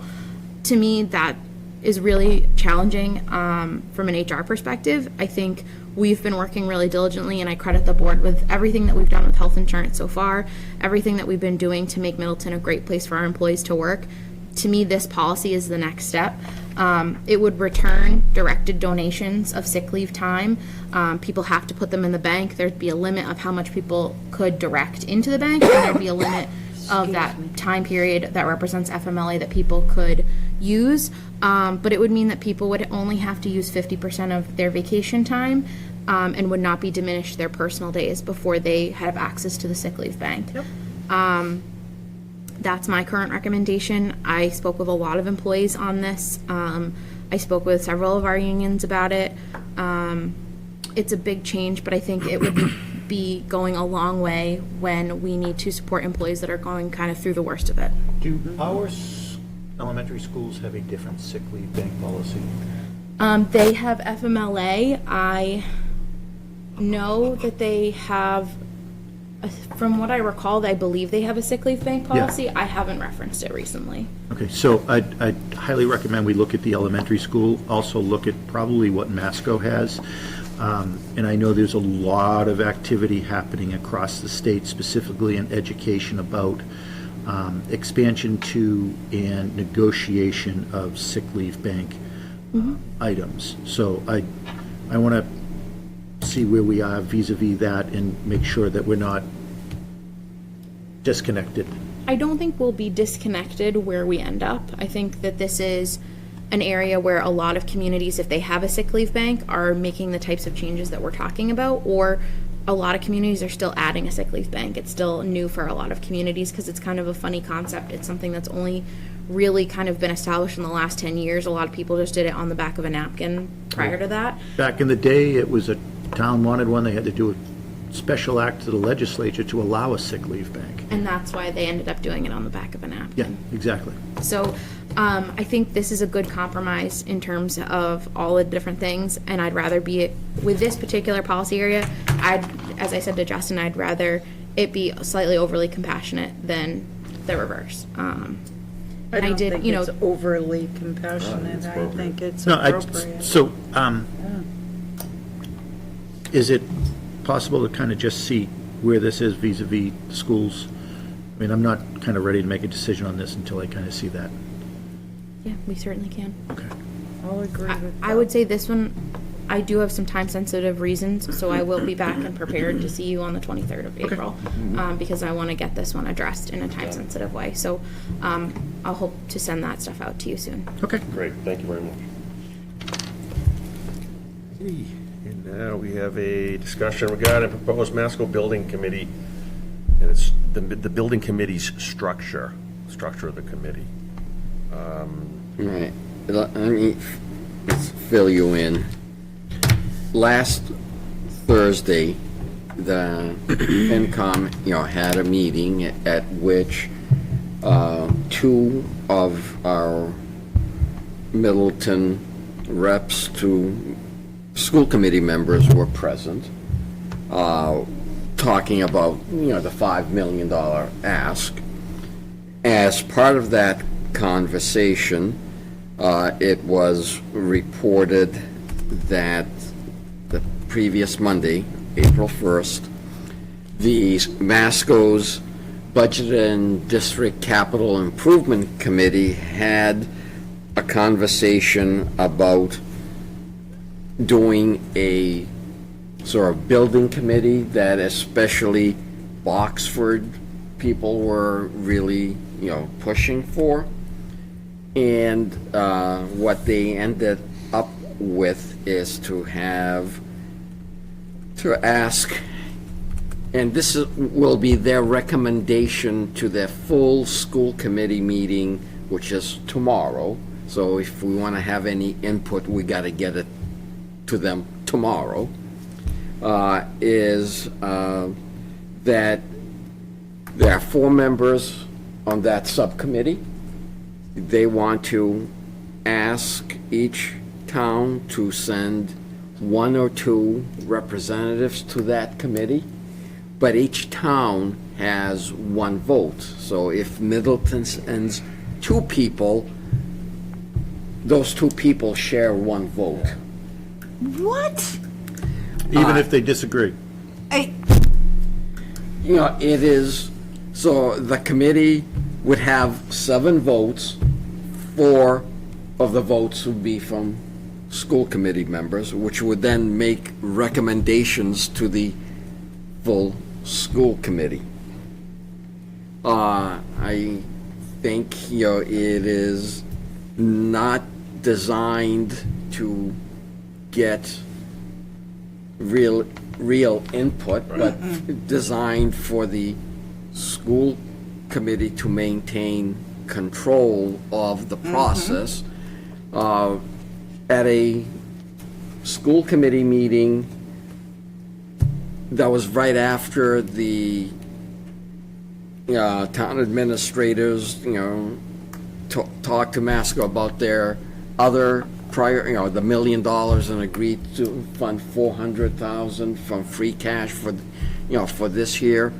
At a discussion of the school committee, when that was, reported, the building committee came up. There were comments, we can't let them derail the process. We got to make sure we keep control. This is after town governments made their ask a lot easier to fund. So let's press rewind on today's meeting and go back to our number 5 agenda on school regionalization. So, I was just going to for those at comment on home, that one. if you want to know why regionalization of the elementary schools won't work, listen to what this gentleman just said. So, somehow I feel like, I'm not disagreeing that Masco needs to do some work to their facilities. I just abhor the way they're doing this. I abhor the way that they're throwing numbers around like manhole covers. I abhor the, at best, lack of transparency that they're purposefully providing. I don't know if they are purposely using their school committee members as pawns, or they are a believer that the voters of this town and the other 2 towns are just plain stupid. And then lastly, this whole discussion in the Masco Building Committee. We just had the chair of our municipal building committee, along with our OPM, Owner's Project Manager here. And every time I see them present and I see the work that Bill and the members of that committee have given, they are more important than almost anything else in the process. My wife has served as a building committee member on 5 school projects right now and is about ready to do a 6th. And I will tell you, the building committee is vital to the project staying on time, on budget, and representative of what the community or communities want. By doing it and what you're hearing and the way that Masco's acting, again, there are private schools sending us a tuition bill. So what are we going to do? I guess we'll complain about it at this meeting. They'll develop a process. We will send our members to the committee. I guess it'll be 2. And when they don't agree, I guess they, what do they have to buck up, and who wins? Or they do rock, paper, scissors? And then the building committee, i.e. the school committee, makes their own decision. I don't know, maybe the voters can do something about this, but I would highly recommend, if tomorrow's the deadline, God, I sound like a person complaining. I highly recommend this board send a very strongly worded letter to the Masco administration and state that if they're not willing to be open and transparent about this, that this board is probably not going to be able to support their override on the floor of town meeting, nor their override on the ballot the week later. I mean, I appreciate what they're asking for. I appreciate the need, but do not play us, and surely do not play me for a fool. So I appreciate that we have a member of this committee that understands what's happening over there. And I'm probably shut up before I get myself in more trouble here. But at some point, be adults, come here and have an honest conversation with us. Get us to understand, because we can be your biggest advocate for what needs to be done over there. Okay, I'm going to get off my soapbox. Justin, you can craft up a letter for, I guess we have tomorrow deadline. How strong do you want that T? Should I Very. echo that language, or? Yeah, I want flames Very. coming out of the envelope. Yeah, I mean. All right. Very. I mean, This is the Strong start as you of, can. what I'm hearing is a 4 to 5 year annual request for significant override there. This is ridiculous. going to set the tone if this process is going to be successful or not. And it can be very successful when this board, the finance committee, and the voters are brought in. And transparency. We just heard tonight that our $70 million project is not only going to be maybe a little bit under budget, but surely on budget in the most difficult time to do municipal building. Why? Because of transparency. We went back to town meeting and asked for more money, and we got it overwhelmingly. Why? Because of transparency. The voters rewarded this project because of trust. I have no trust in what Masco's doing now. Zero. I'll Zip. second that. I mean, yeah, you get 4 members and then 3 other votes. It's just, you can just already see what's going to happen with that. And what I find sort of disconcerting is, the school committee the last 3 or 4 years has regularly disagreed with the superintendent's recommended budget and, added money to what the superintendent recommended. So I don't understand why they would fear a recommendation from a building committee that did, that wasn't dominated by school committee members. But they would still be free to ignore the recommendation. So why are they trying to stack it so that the only recommendation that comes is what they from want? their own. Well, I think Brian nailed it. It's lack of transparency. So let me ask, how They many wanna members of make this it look board is good. on the municipal building complex building committee? How many members of this board? 0. Zero. Is there a reason for that? Absolutely there is. It's not our project, it's the town's project. So with that, Did you take a motion on writing that letter? Mr. Chairman, I move that the administrator send a letter to the Masco administration and the superintendent to this point. I would address the letter to the chair of the school committee, Melissa Ogden, as well as the superintendent. As well as our representatives to the school committee. And, if, their meeting is at 7, if you can send it before the end of the day so that they have seen it when they deliberate on their subcommittee's recommendation, it may have some sense, they, maybe even if they just delay, implementing the recommendation of the subcommittee to get more input. right. Or less.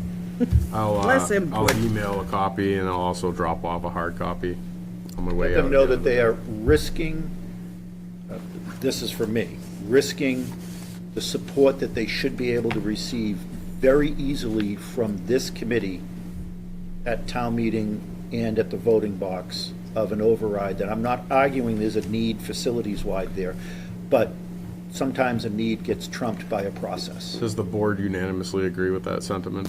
Yes. By roll call? Yeah. Is that part of the? So, Mr. Chairman, I would amend the motion for the letter to also include a statement that this board unanimously will not support an override for this project with such a process in place. And you may also mention, why are you basing it on 20% when the municipal project, the OPM and designer is 10%, and Our OPM stated that he hasn't seen a project with a 20% number before. I think he said something's wrong there. Those were his words. You can put quotes around that. Okay, As did the two members of the Finance Committee that have been the leaders of educational building projects. so is that a second, Costa? I'll Yes. second it if Costa All right, doesn't roll want call. to. Jeff? Yes. Brian? Yes. Costa? yes. Deb? Yes. And myself, yes. Passed unanimously. Thank you, Justin. Thanks. Do we need to appoint, when is the first meeting that we need to have members at if this is gonna happen their way? Let's Well, hope it goes they away. haven't adopted the recommendation. If they do, it'll be tomorrow, and then they would communicate, to the towns about, sending them. When to go. Yeah. Well, I surely have a recommendation on one of them. We don't need to send members tomorrow. No. No, We need Justin, this letter to get to them before the meeting tomorrow, right? yeah, Justin said he would not only email one, but hard copy one to them before the end of the day, so then that it can carry whatever weight or that it's You gonna may want to carry. let the superintendent know in the morning that the letter's coming. Good. Yeah, and it was gonna go to the chair of that committee, the superintendent, and our delegates. Perfect. Alrighty, any updates and announcements? Didn't think Can I so. offer one? Sure. Briefly? Chief Will's Day is going to be on June 22nd this year with a rain date of June 23rd. Chief Will's Day this year, June 22nd, Rain date, June the 23rd. rain date No of rain. June 23rd. No rain. I mean, the 23rd is a Be there for you know it. jinx prevention. All right. Mr. Chairman, I move that we enter executive section pursuant to General Law, Chapter 30A, Section 21A6, to consider the purchase, exchange, lease, or value of real property. And I do declare that an open meeting would be detrimental to the effect of the negotiation position of this public body. This is relating to 49 South Main Street and 10 to 18 Boston Street, the project known as Villa Bridge, Middleton. And we will not be returning to open session. Second. All right, Jeff? Yep. Brian? Yes. Costa? Yes. Deb? Yes. Myself, yes. All right. Motion to adjourn? Rick, as acting chair, do you so declare for the minutes? Do I decline? So As declare- acting So chair, declare that an open do meeting you so may have- declare? I do. I so declare. Thank you.